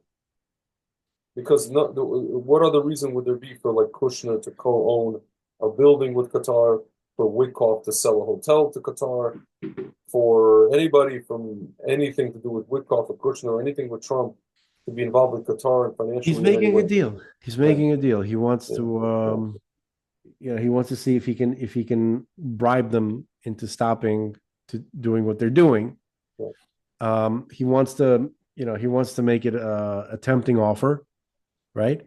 He wants to make it an offer that they can't refuse. Yeah. Yeah. And he wants to make an example out of Iran. Yeah. Right. So what he's going to do is he's going to probably hurt Iran. I don't know how exactly. Yeah. It could literally be bombing them or toppling them, right? Making sure Qatar sees what they're doing to their neighbor, right? They're very close. Qatar is right next to Iran. In fact, Qatar manages Iran's finances and when they see what happens to Iran, right? And they're like, we're gonna, you don't let this happen to you. And in fact, why would you want to when you have all these lucrative, opportunities? Let's play ball, that kind of thing. That's what he's doing. Yeah. So what I don't know is how dedicated Qatar is to causing all their mayhem. Are they really religious fanatics, or are they? He he he must think that they're doing this for financial gain ultimately, and for like geopolitical gain, and they're really just a front for the globalists. Yeah, they You know are. what I mean? Like, and They which are. means that you can make you can work on their greed, Yeah, of course. Of course, yeah. right? With fundamentalists and people who are, Yeah. you know, quote unquote believers, Yeah. it's not going to work necessarily. You know how we know? Because they hosted the World Cup a couple years ago. Yeah. No, a country when they what do they do when they host the World Cup? What's their goal? Their goal is to the goal is for PR for themselves. Not only PR, obviously make money to bring up their cachet around the world. Putin did this in 2018, right? Yeah. 4 years after Crimea, and then a few years before he decided to go into Ukraine. Before that, well, I'm trying to think of. I mean, Hitler did this in 1936 Olympics, and this is something that's done. You know, I think it's possible that the reason that they're really doing this, Qatar, right, yeah, uh, is because they want to they hate Saudi Arabia, or they're competing yeah, with Saudi Arabia competing tribes. financially, right? Mhm. Right, like Saudi Arabia was getting all the investments, Saudi Yeah, Arabia, yeah, and so they wanted to get the attention yeah, of uh of Europe and America, yeah, right? And so essentially, in order to bribe them into cooperation, they're going to give them, lucrative deals, and yeah, build new cities and Trump resorts and all this. This is what they want. yeah. Okay, uh, so it's possible that they've been manipulating the geopolitical situation to kind of get people to make a deal, bring them to the table, Yeah, and to convince them to go with them instead of Saudi Arabia. yeah, of course. If that's the case, how's Saudi Arabia going to feel? Or maybe Saudi Arabia is in on it. I don't know, man. I think These no. are all Listen, well, these are what's all his just name? Well, what's his name was cajoling. He's friends with Kushner is friends with MBS, Mohammed bin Salman, over there. So I think Kushner. I guarantee you, Kushner sat down and said, "Listen, you know, uh, here's what we're going to do together, and don't be thrown off by the fact that my family co-owns. There's a building on Fifth Avenue. You know." Called 666 Fifth Avenue. Don't be thrown off by that. That Qatar owns, majority of Central Park South, and I want to tell you something. I think Kushner is a retard for owning that building. I know he is a retard for owning that building. I know. Specifically for owning that building, because Yeah. it's sort of like, it's almost like he wants, Like bad PR for Jews. you know what I mean? Like this Yeah. whole, like, folks, the Yeah. 666 thing Yeah. doesn't mean anything to Jews. That It doesn't scares mean it doesn't mean a that thing. scares If anything, 6 times 3 is 18, which is high no. life. I'm just saying, if you I'm want to saying go the whole six thing, that's a Christian thing. It scares you Yeah. all to death. Yeah, It yeah. means nothing to us It whatsoever. means absolutely nothing. Just Yeah. like 13, you think 13 is bad, and for us 13 is literally Because it's the numerical value of the word love. It's the numerical value of the word echad, which means one. Yeah. one. Yeah. No, because it says God is one, Yeah. right? Yeah. Anyway, so and God has 13 attributes of mercy, Correct. right? Based on the Yeah. verses in Exodus, right? Yeah. So it means different. So the thing is, 666 means literally nothing to us. We know it scares you, and so honestly, to not freak you out, maybe don't own a building that confirms every Yeah. Christian and anti-Semite. True. Yeah. Jackass, man. Yeah. Doofus. Anyway. I don't even think it's him. I think it's his family. His father owns it. Whatever. His father, like I understand. He's Yeah, like yeah. whatever, young. He's like whatever, Yeah. but his father should know better, right? His father is like, Yeah. God damn. Anyway, It's- the fuck are you Here, doing, man? we talking about the cat or him? Here, Him. I'm talking about the uh, guy. here it says this is 665th Avenue. It's called the Tishman Building. Oh, okay. Oh no, 665th Avenue. Now it's 660. Formerly 665th Avenue. So I guess they you know, here it's owned by okay, originally Brookfield Properties. Dude, 1999 scared the shit out of Christians Exactly. because not it's upside down. It's like 666 upside down. I remember. Ridiculous, yeah. There's even like what Yeah. was that movie Yeah. that came out with like Schwarzenegger? Yeah. Like where he fought the devil. Remember he was like fighting the devil or something. Gabriel Byrne was the devil. Oh, Forgot the name of the movie. And I remember end of days. yeah, End of Days. And it's like Oh my I remember the God. commercial for the movie. It's like the year 1999, and then Oh they yeah, flip yeah, it yeah. over. It's like six, like That fucking movie did well. I think I even saw this movie. I went to see it. Yeah.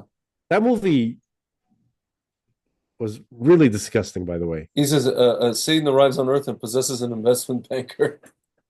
That's funny. Uh, Interesting. Yeah, Gabriel Byrne plays the man.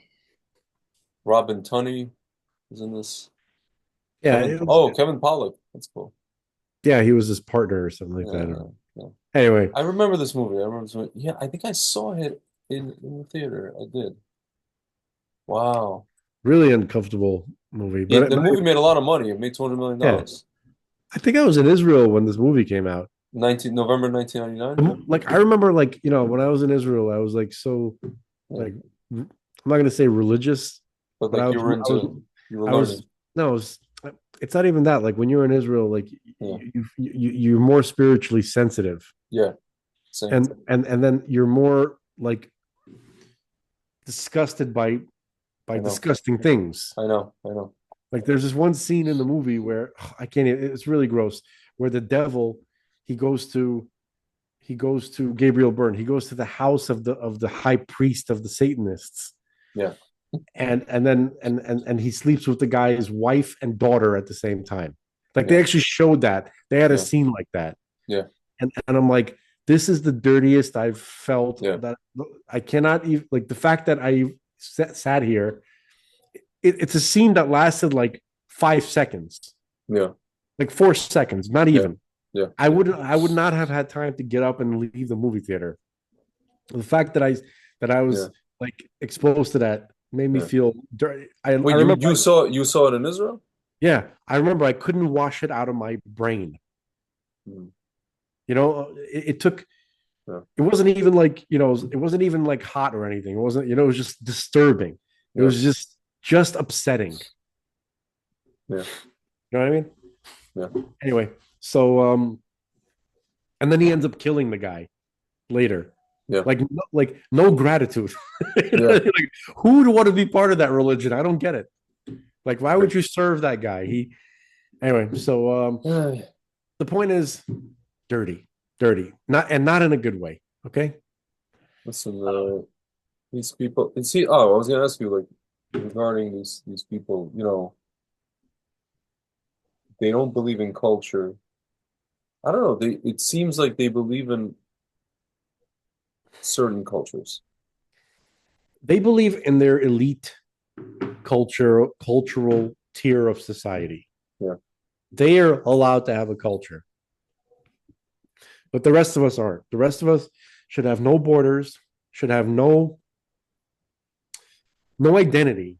We shouldn't have any kind of tribalistic tendencies. Yeah. You understand? Because we can't be manipulated. Like if we have our own culture, we have our own subcultures, and we have things that unite, that unite us. That means they can't like switch us around. Yeah. You said like they need a compliant and pliable citizen. They need somebody who's not too attached to their family. They need somebody who they don't like families. Yeah. They don't like mother, father, this whole trans thing. They don't like connection to identity, even your gender. They don't like the idea of, the masses having color. Like, oh yeah, you can relate to somebody because you're the same color. Like they want a big mix of everyone. They don't want, they don't want white, they don't want black, they want everybody, like your friend said, to kind of just, but at the top, they still want to kind of like maintain, but that's not for us. Like we don't deserve what they deserve because they're the king priest class. This is Plato's Republic. Okay. So you know what's crazy to me, man? Like I saw a picture. The left of the whole world has united against Israel because Israel is the biggest threat to that, what they're trying to accomplish. Yeah. No, it's just crazy to me. I look at this lady in a protest. She's holding up a sign, legalize MS-13. I'm just like, she might as well just hold up a sign, RAPE me. They have. What are you talking about? They have that. They have like all these leftist women.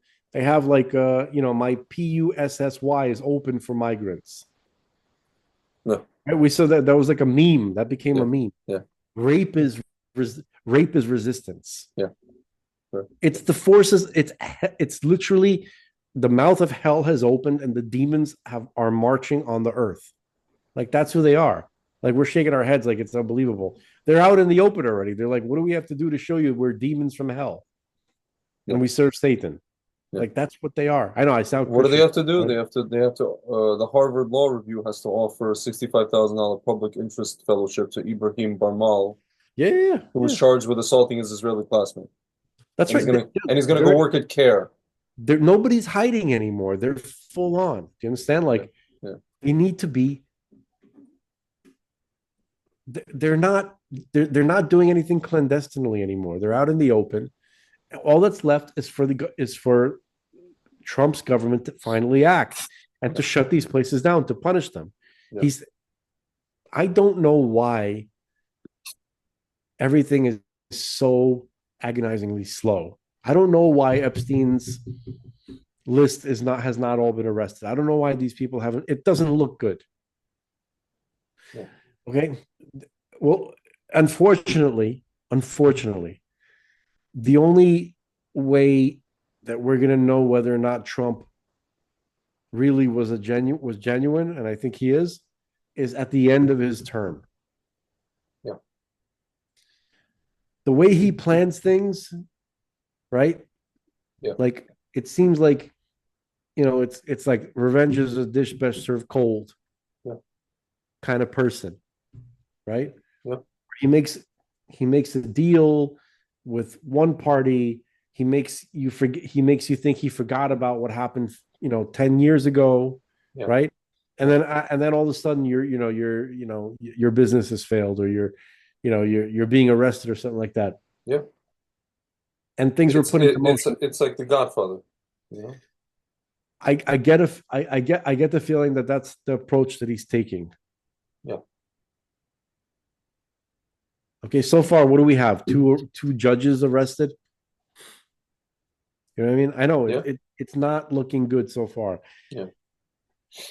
He would tell us, I'm taking care of the diplomatic, geopolitical stuff, and the economic stuff right now. That's what he's focused on, right? Yeah. Retribution on the enemies. That'll start happening when he thinks it's the best time. Because here's another possibility, folks. And again, this is speculation based on the fact that I want to think good things about Trump. Understand? So my speculation is erring on the side of favor of being in favor of him or giving him the benefit of the doubt. So he is probably trying to see if he can make deals with all these people for them to rat each other out. Right? He thinks he's trying to talk to everyone to say who's gonna rat everyone out for what's it called, amnesty, Yeah. Yeah. Right. So if he gets everybody to turn on each other, then now he has everything on everybody. Then Yeah. so this could Yeah. be a period of time when he's playing these games where he's saying, look, play ball, and I'll go easy on you. He's doing Yeah. that to probably everybody right now. Yeah. And then eventually we'll see. Like he might have killed the Pope. Right? The Pope. Well, you notice he joked. He's like, I should be the Pope. No, I'm just kidding. I should be the Pope. By the way, he wrote on Twitter or whatever, on Truth Social. Yeah. He's like, I'm looking forward to flying to. Who says I'm looking forward to a funeral? Can you find that? No, well, I think he was looking forward to talk to Zelensky. That's what he was. No. He didn't say shit about Zelensky. Just in that, like, I don't want to be too QAnon here. Yeah, okay? No, I hear you. I'm just saying, but like, could you find this tweet about the Pope? Yeah, just 1 second. I couldn't believe it when I saw that. I'm like, oh shit. Oh, there's so many posts that he does. Crap. This is like the day before the Pope's funeral. Yeah. Just 1 second. Crap. Okay. I'm trying to. It's possible not everybody sees this. Yeah. Truth Social, Trump. 1 second. Pope. What date was the Pope's funeral? I'm looking that up. Hold on. Funeral. It was like a long post, or was it? No, it was a short one. It was actually short. I think I found it. This is this. Yeah. Rest in peace, Francis. May God bless him and all who loved him. This is one. That's not the one. That's his Instagram. This is the one. I think it's after that. Just after that. Just 1 second. Melania and I will be going to the funeral of Pope Francis in Rome. We look forward to being there. Who the hell says I look forward to being there? I don't. It's a funeral. Freaking know. I guess he's like giving a hint to, like, because you saw the photo of him. Can I show you the folks at home this crazy photo of Trump? Yeah, please. He knew who was going to be there. Here. This is insane. So let me just state a couple of facts. Vance goes to visit the Pope. Yeah. Pope croaks the next day. Yeah. Trump tweets, "I'm going to the Pope's funeral. I'm looking forward to looking forward to this funeral." Yeah. What? Dude, I don't know if you could see. This is some Iranian official. I need a bigger picture. You see this? This is Trump. Here's an Iranian official. Yeah. Here's Biden, whatever, half asleep. Here's, I don't know who the hell, a bunch of these like Muslim guys, Iranian official, like this dude from, I guess, Saudi or whatever. And here's Trump, Melania. I don't know who the hell this is. Some African guys. Dude, like, they had him like kind of surrounded. These guys probably looking like, man, I wish I could shoot him. Yeah. And it's like, like the funeral of, it's like a mafia funeral. So it's like, he knows, it's like what was that funeral for Barzini? Remember? In God, was this funeral right here, this thing? Godfather. Yeah, the funeral of Corleone. So Barzini was there. This thing. I want to show the folks on the clip. Here. This is like the keep your enemies closer thing. You just watch this whole thing. It's 4 minutes. One of the great cinema things.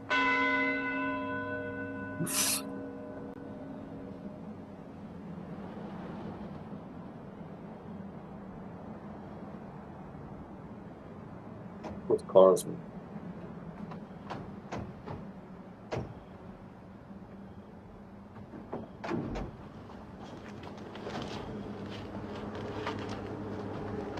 And after this, I want to show you Johnny Dangerously thing.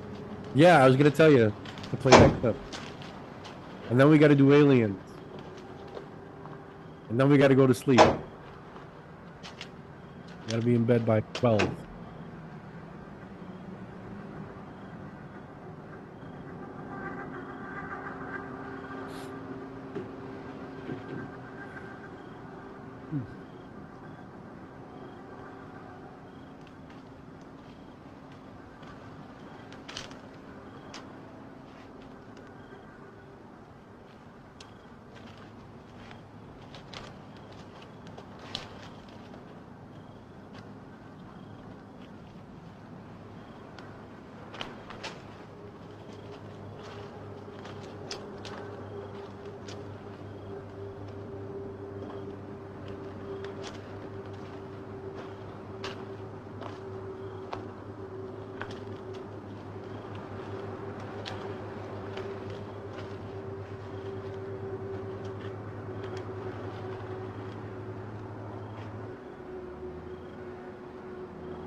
Mike, can I have a minute?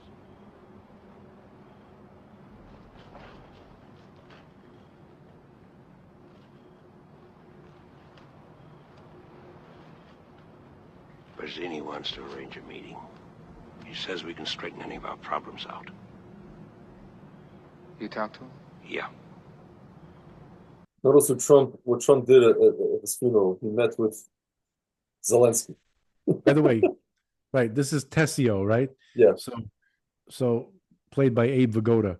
Yes. And so he was told that Mike was told prior to this that whoever comes saying that Barzini wants to meet is the rat.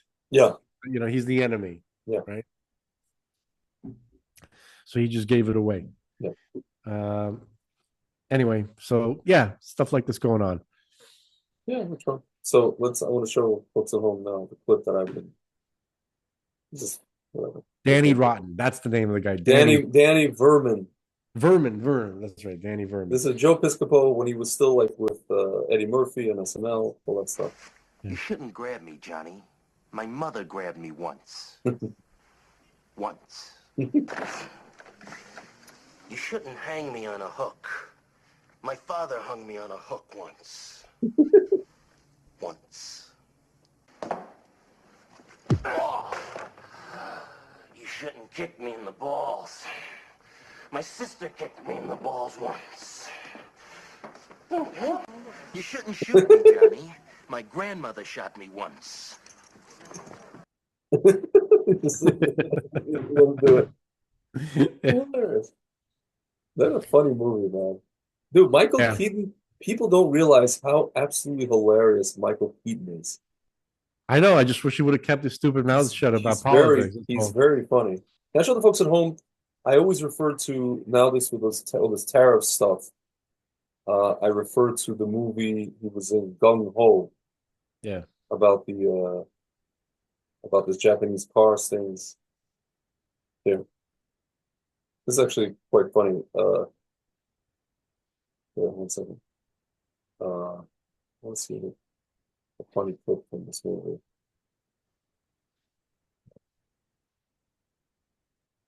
He's talking to this is the last scene. Oh, this one. Yeah. The board meeting, whatever. When he walks into the board meeting in Japan. He's talking to these guys. Basically, the movie is the premise is like there's a car factory in America. It's a subsidiary of Asan Motors. It's like Nissan, and they're building, and they basically want to close the factory because guys in Japan are making it faster and better, and so they want to show that American workers can do the job. So, even though they work less, and Japanese workers are like more, workhorses and stuff. Yeah. Crazy for your country. I mean, I love it. You know, my dad was over here with the Army in, I guess it was 1940. Hey, did you decorate this place yourself? Because, I mean, it's damn nice. It's real Oriental kind of a feel to it. Real Oriental. you speak English? I'm just curious. We all speak English. Continue, please. We may as well get started, right? Great actor, You great guys actor, have by like the a way. Yeah. This is long the guy day that of, goes, I "We like say it you. Ramada in." Yeah, I like him. You make me laugh. right. Looney Tunes. Yeah. staring at you. Where are the lights? Jesus. Okay, here we go. This is Hadleyville. There's the factory. That factory's been there for 35 years, fellas. Now, it's been closed down for the past 9 months. But 2 years ago, the place was completely retooled. Completely retooled, and I'm telling you, it is in great shape. Whoa, how'd that get in there? Yikes. Whoops. Whoa.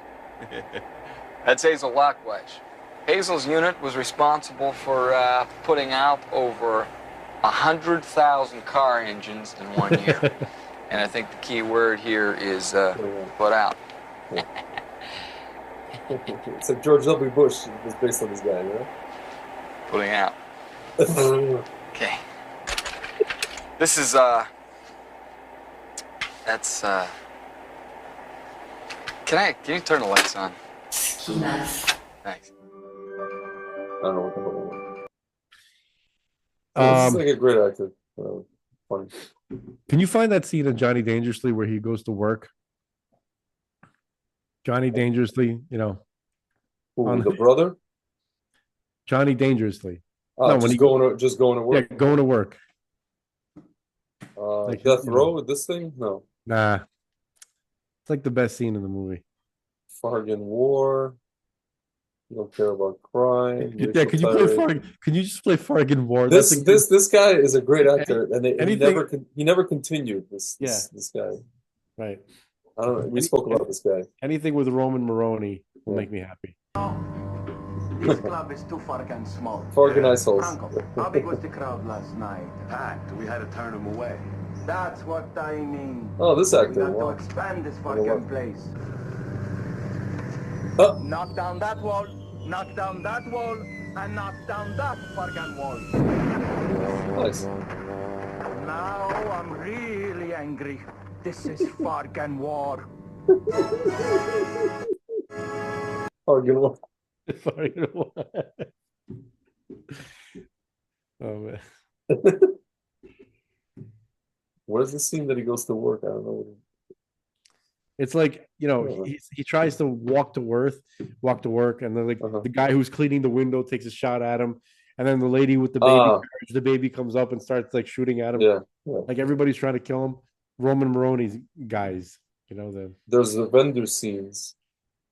This is like when the newspaper drama. This is hilarious. This is actually very funny. Just play it. The newspaper thing. Yeah, and then we'll do the UFO segment. Yeah.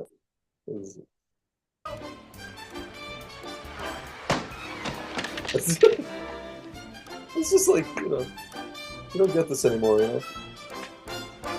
No. My God. I can see. My God, I can see. This is like I can see. Robin Hood Men in Tights.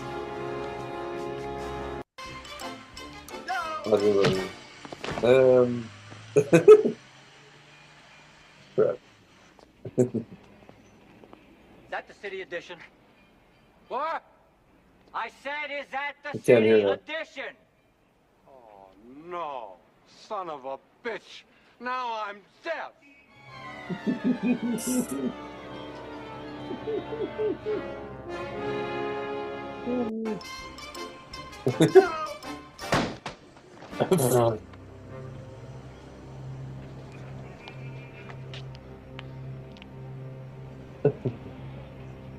I can hear again, and I can see.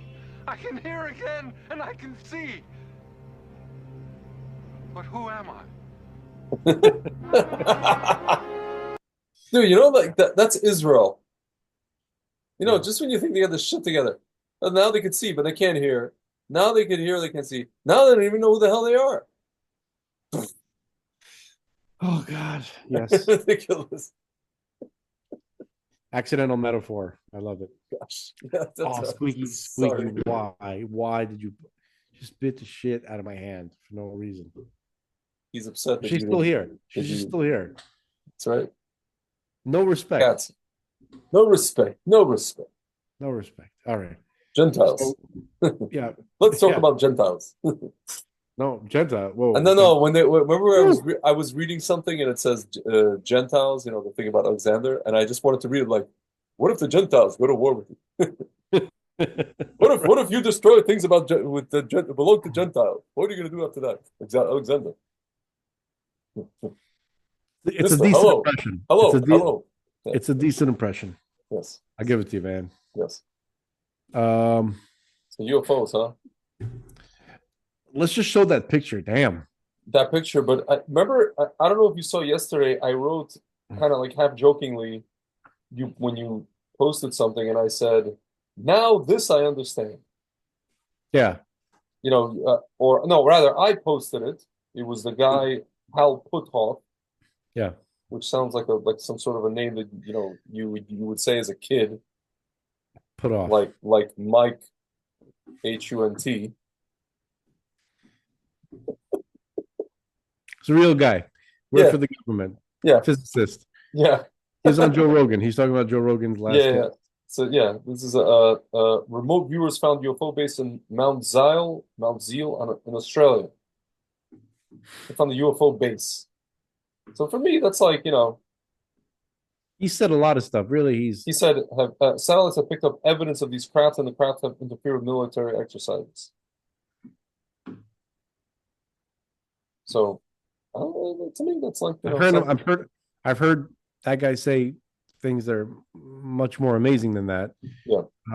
But yeah, I mean, so this picture comes from Lou Elizondo, right? Yeah. And in terms of like, if you wanted to rate people on credibility, in their government positions and all this kind of stuff. Yeah. So, if he says, basically, we're supposed to accept this as legitimate, which I don't mind doing that, and if this picture is real, and by all accounts, the government seems to be confirming that it is. This photo, it's 600 to 1,000 feet in diameter. That's basically like the thing from Independence Day, basically.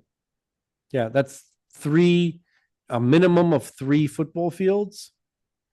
And if it's 1,000, that's 4 football fields. Yeah. Actually, no, that's 3. Excuse me, like 5 football fields. No, 1,000. So a football field. If it's 600, it's 3 football fields. If it's 1,000, it would be 5 football fields. A football field is 300 feet, right? Correct. 100 yards. Yeah. Okay, so 600 feet is 2 football fields. Sorry, 1,000 two. Yeah, yeah. 1,000 feet is just over 3 football fields. Yeah, 3.5-ish football fields. Okay. So we're talking about multiple football fields in diameter of that thing. You could, and can you like zoom in on it? Is there any way you can zoom in on it? Oh, really zoom in on it? A little more if you can. Like make it bigger. This is that's good. Let's see. Thank you. So this thing it's like where it says the 4 corners. Yeah. You know what that is? Where's it from? There's right in the southwest of the United States. There's like 4 states that come together. Yeah. With like the 4 corners, right? Yes. 4 states. It's Colorado. Hold on. The 4 corner states. It's what's its face? There's even a monument there. It's Utah, Colorado, Arizona, and New Mexico. Yeah. And that whole area is super unpopulated, and like the government has like all this, government land there, right? Yeah. And it's like basically an entire country where you won't see a person for the entire day, and the government could essentially do, like, if you want to hide somewhere in the United States, that's where, so that's where apparently this thing was taken, right near that 4 corners.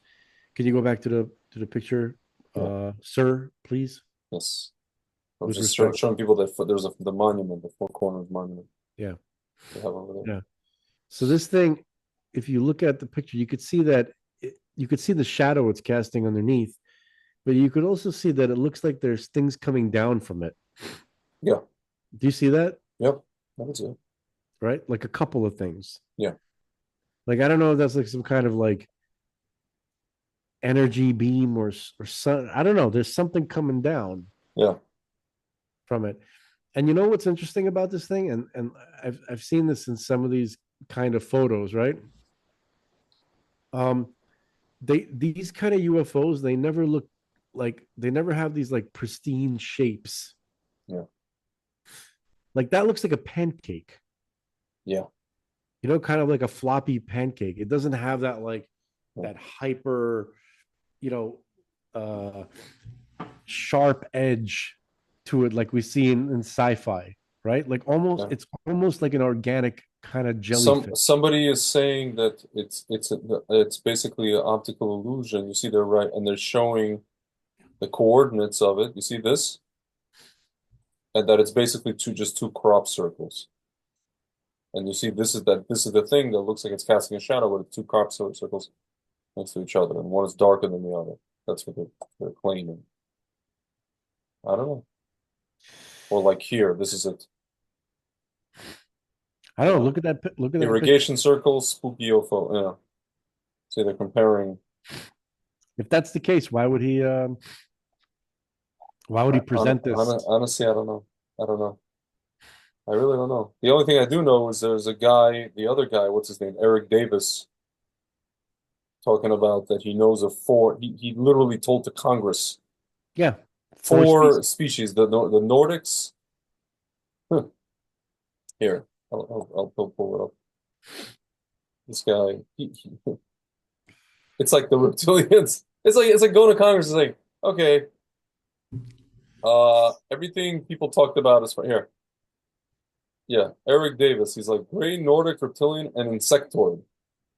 So let's listen to this clip. Yeah, that's what all these UFO people have been talking about the whole time.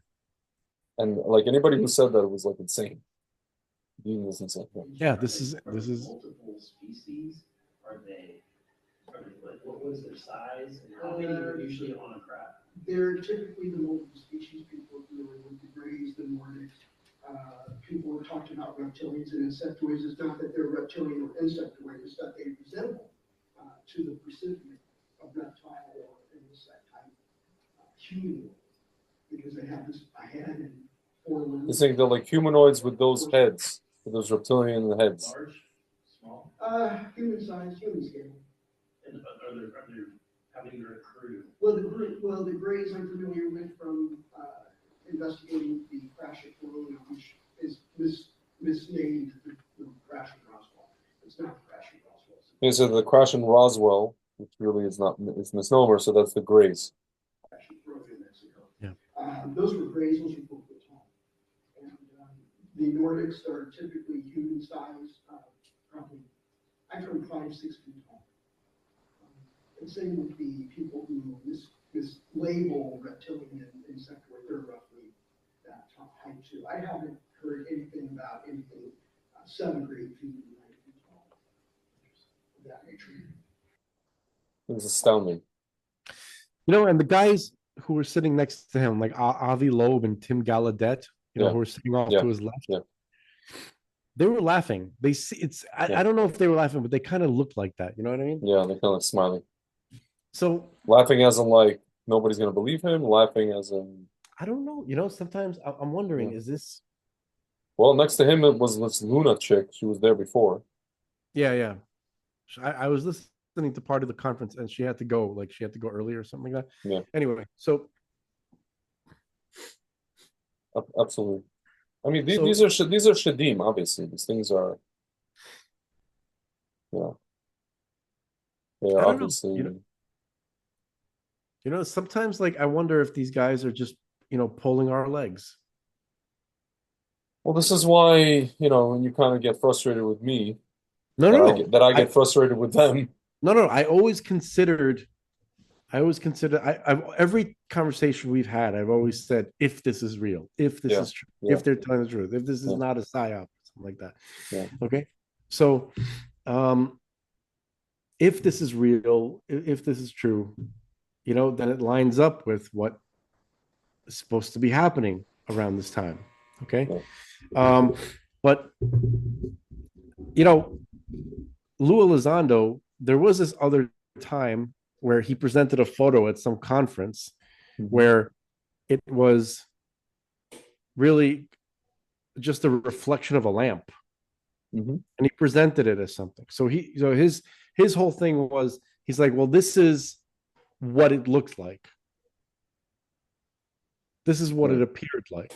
So he's like, he can't show. He wanted to show the photos of what these things actually appear like from testimony and from the photos that he's actually seen that he's not allowed to reveal. So he'll show a photo that looks like something, like looks remarkably like something that he actually saw. Yeah. So this photo that we showed can we show the folks one more time, that the one from today? Which photo? The one from today, the one that we just saw. This yeah, the big one. Yeah. So I was just looking at a thread of these. Somebody's like explaining who are the different species, based on their. The one who said optical, the photo from the optical illusion. Yeah.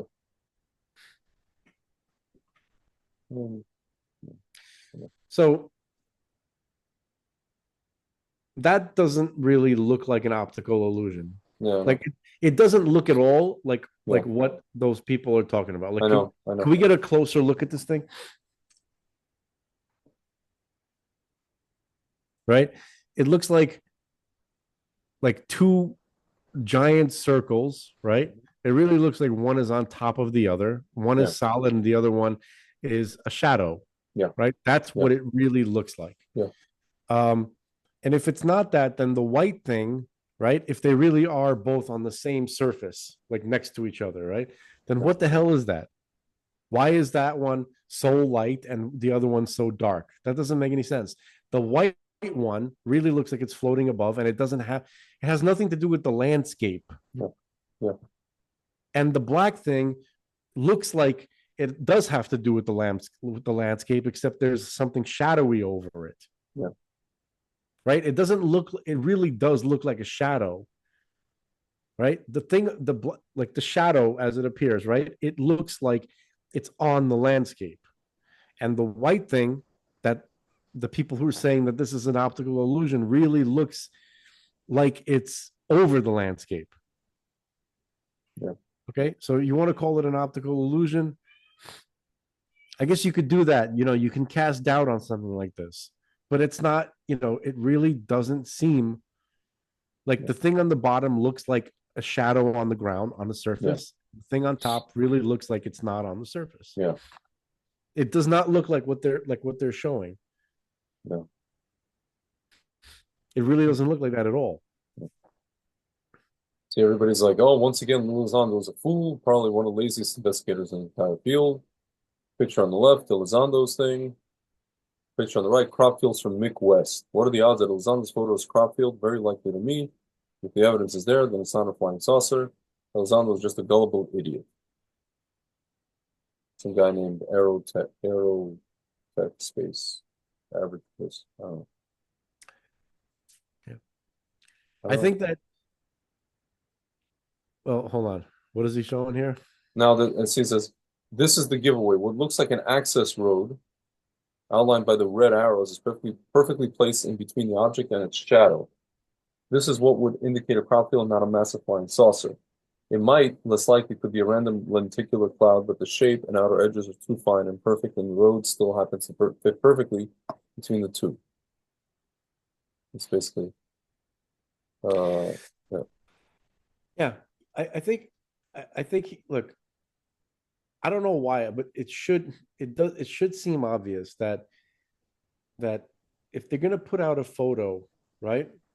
Yeah. Stop putting out photos that can be doubted like this. Yeah. Right? Okay. Like all you're doing is just creating controversy. If Yeah. you're going to release a photo, That might be the reason. Release something that's undeniable. Yeah. Something that can't be, explained away as something like what these guys are talking about. Yeah. Like that. Like that's what he's proposing. Okay. Right. And honestly, that is more like what it looks like. Yeah.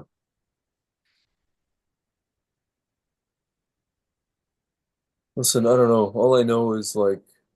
But the thing is like this, any kind of like UFO that is that shape, right? And that casts a shadow, you're going to say that it's two circles next to each other, that it's an optical illusion, something like that. So Louis Lozando said, by the way, about Eric Davis' testimony, you're going to hear a lot of rumblings, but he told us to, what's his face, to Cuomo. Yeah. Fredo. Yeah. You're going to hear a lot of rumblings within the next week or two about what he told Congress. This is from UAP James, this guy.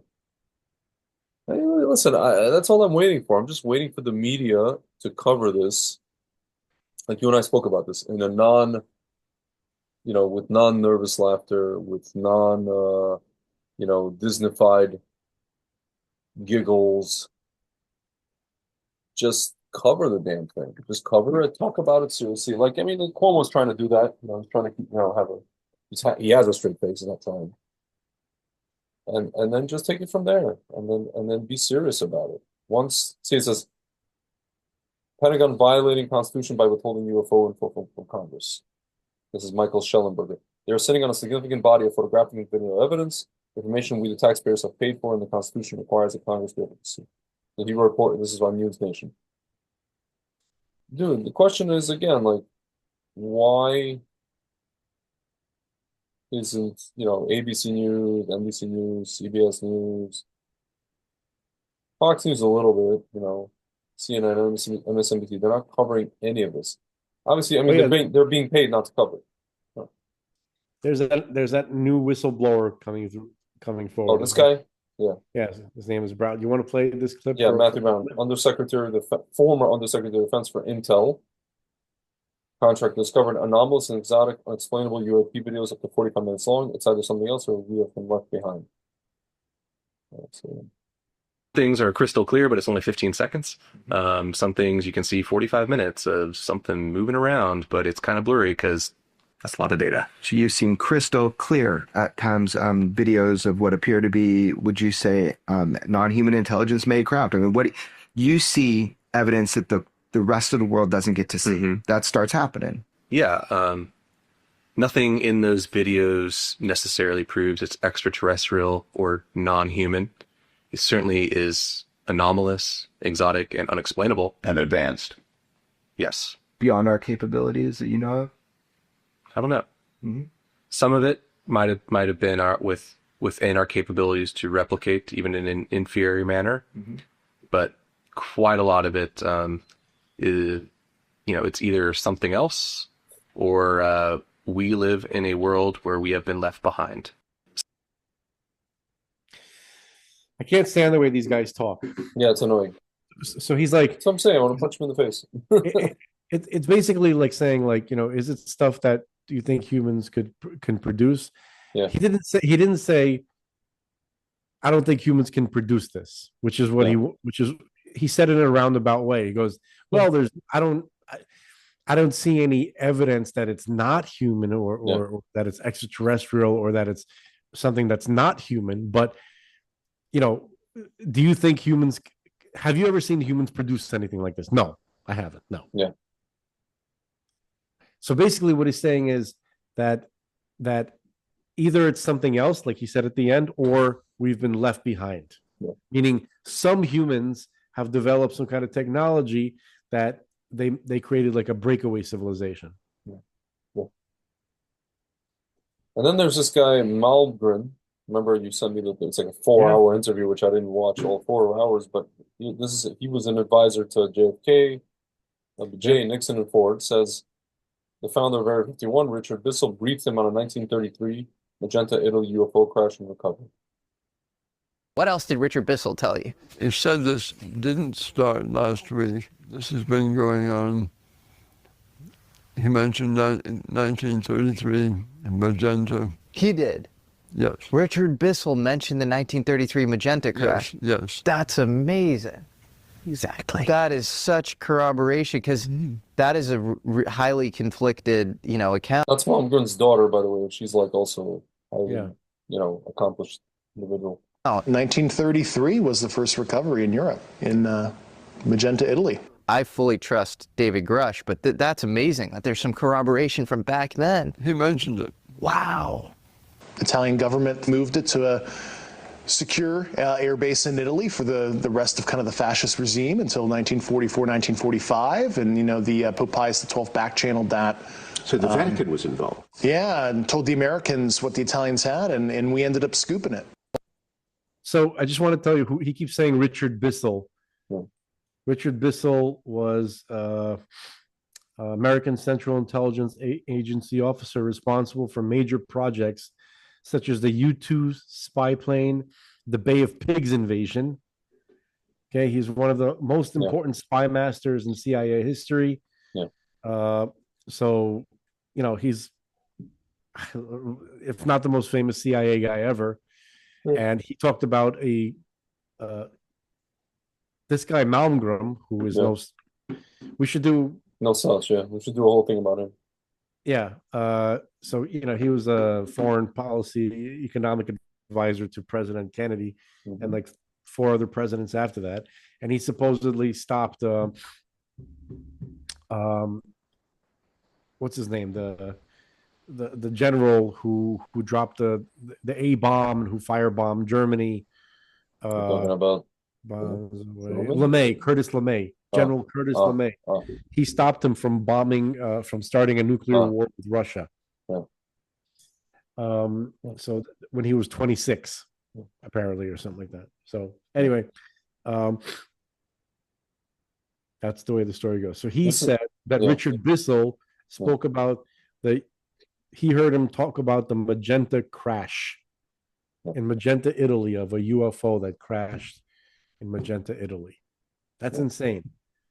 People don't appreciate who these people were. That's like this guy, Harold Malmgren, who was saying that he heard Richard Bissell talk about the UFO crash that happened in the 30s in Magenta, Italy.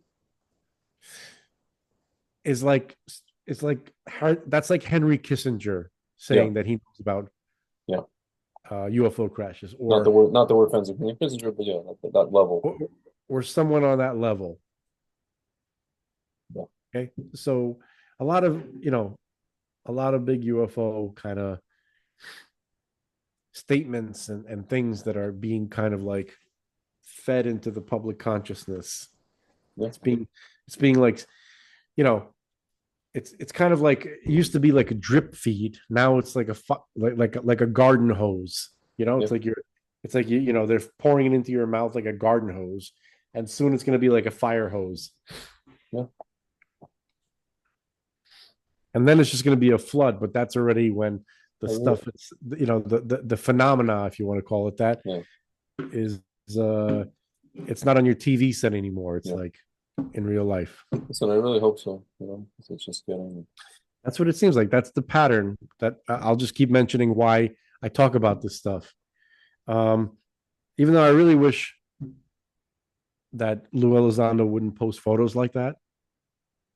You know what I mean? Like, if you're gonna post a photo, he didn't really post it. He held the photo at a conference. Somebody took a picture of it, and then they posted it online. Like, if you go on Lou Elizondo's Twitter or whatever, you're not going to see the photo posted there. He didn't present it to everyone. Yeah. So I don't know, and folks, and because I'm so cynical, I'm always like, have a piece. Like, there's always a part of me that's like, I'm not going to fall for it. Like, this might be just like a big practical joke that they're, you know what I mean? Because, like, look at their faces when he's talking about the gray aliens. Like, could we go back to that clip just for a moment? This Eric Davis. Sorry, I don't mean to be a jumping jelly bean. I heard that expression today. Yeah. Somebody called Tucker Carlson. He is a jumping jelly bean. Takar Carlson. Carlson, yeah. Carlson. Yeah. Like, look at Avi Loeb. Yeah. He's all the way on the left.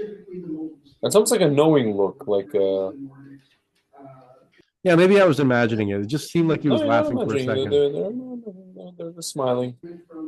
Yeah, I think they're smiling like matter of factly, that as in like, oh my God, they're finally freaking getting it. Like they're finally freaking getting the plot over here. I don't know. It could be like somebody was like he was looking at somebody across the room, like Possible. just the angle. You know what I mean? Like It's possible, yeah. I don't want to be made a fool of, so I'm like sensitive to Yeah. this stuff because you know it really is. You go out on a limb, talking and hoping about something like this. You know what I mean? Because like it has to do with faith. It has to do with fulfillment of God's word. Of course. You know, so I'm looking for it in the world. So by the way, there's a clip here. David Grush has referred a witness willing to testify on UFO. This is Luna saying this. Former intelligence officer David Grush may soon be joined by another whistleblower alleging a top-secret government UFO crash retrieval program. During a public hearing today in Washington, Congresswoman Anna Paulina Luna said lawmakers were told a second witness now wants to come forward. We were told by one of Mr. Burleson's staffers that's helping us lead out this investigation about someone that wants to come forward in regards to a crash retrieval program. And so that's pretty interesting to hear someone going on record about that. So it's a pretty good guess that the staff member of Congressman Burleson who's advising that somebody wants to come forward is David Grush himself, since he now works with Congressman Burleson, advising him on UFOs.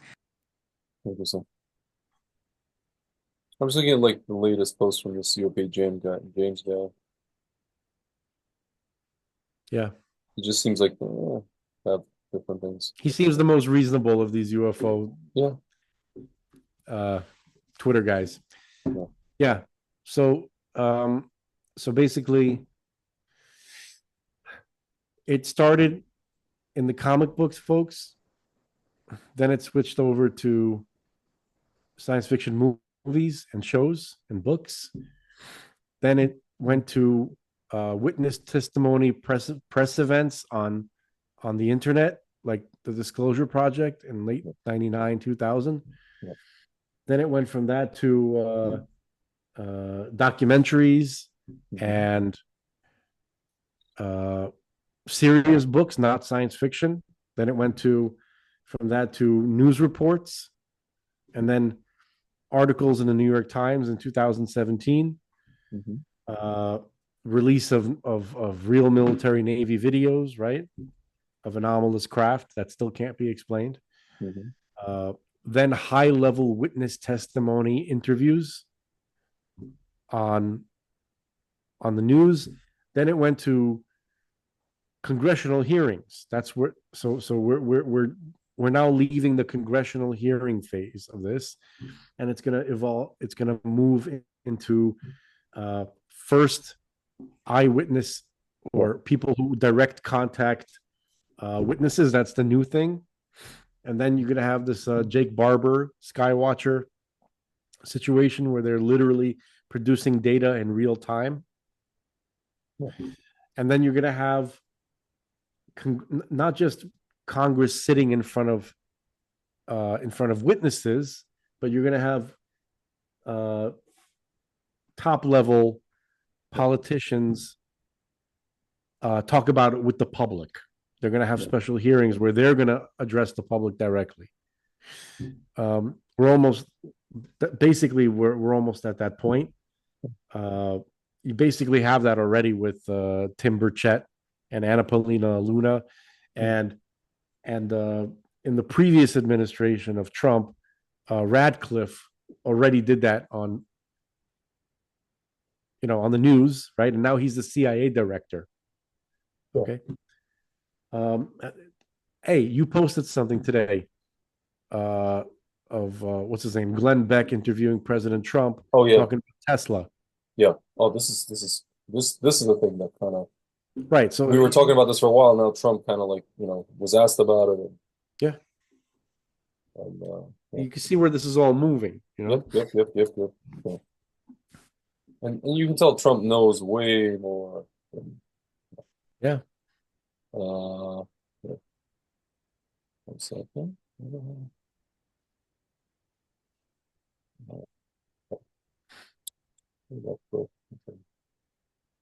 Yeah, there we go. I think I found it. It's funny because it was like kind of off here. Glenn Beck, Nikola Tesla. Glenn Beck, Nikola Tesla. This thing.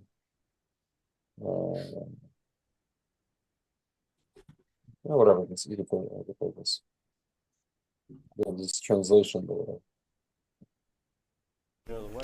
La seule chose que je ne vous ai pas demandé. Crap, it's stupid. French crap. Yeah. Hold on. You know, let me see. I posted it in there. Oh, there we go. Oh, it's Elon Musk's. His Twitter. Hello. It's stupid. Yeah. I am stupid. Oh. You reposted it from somebody.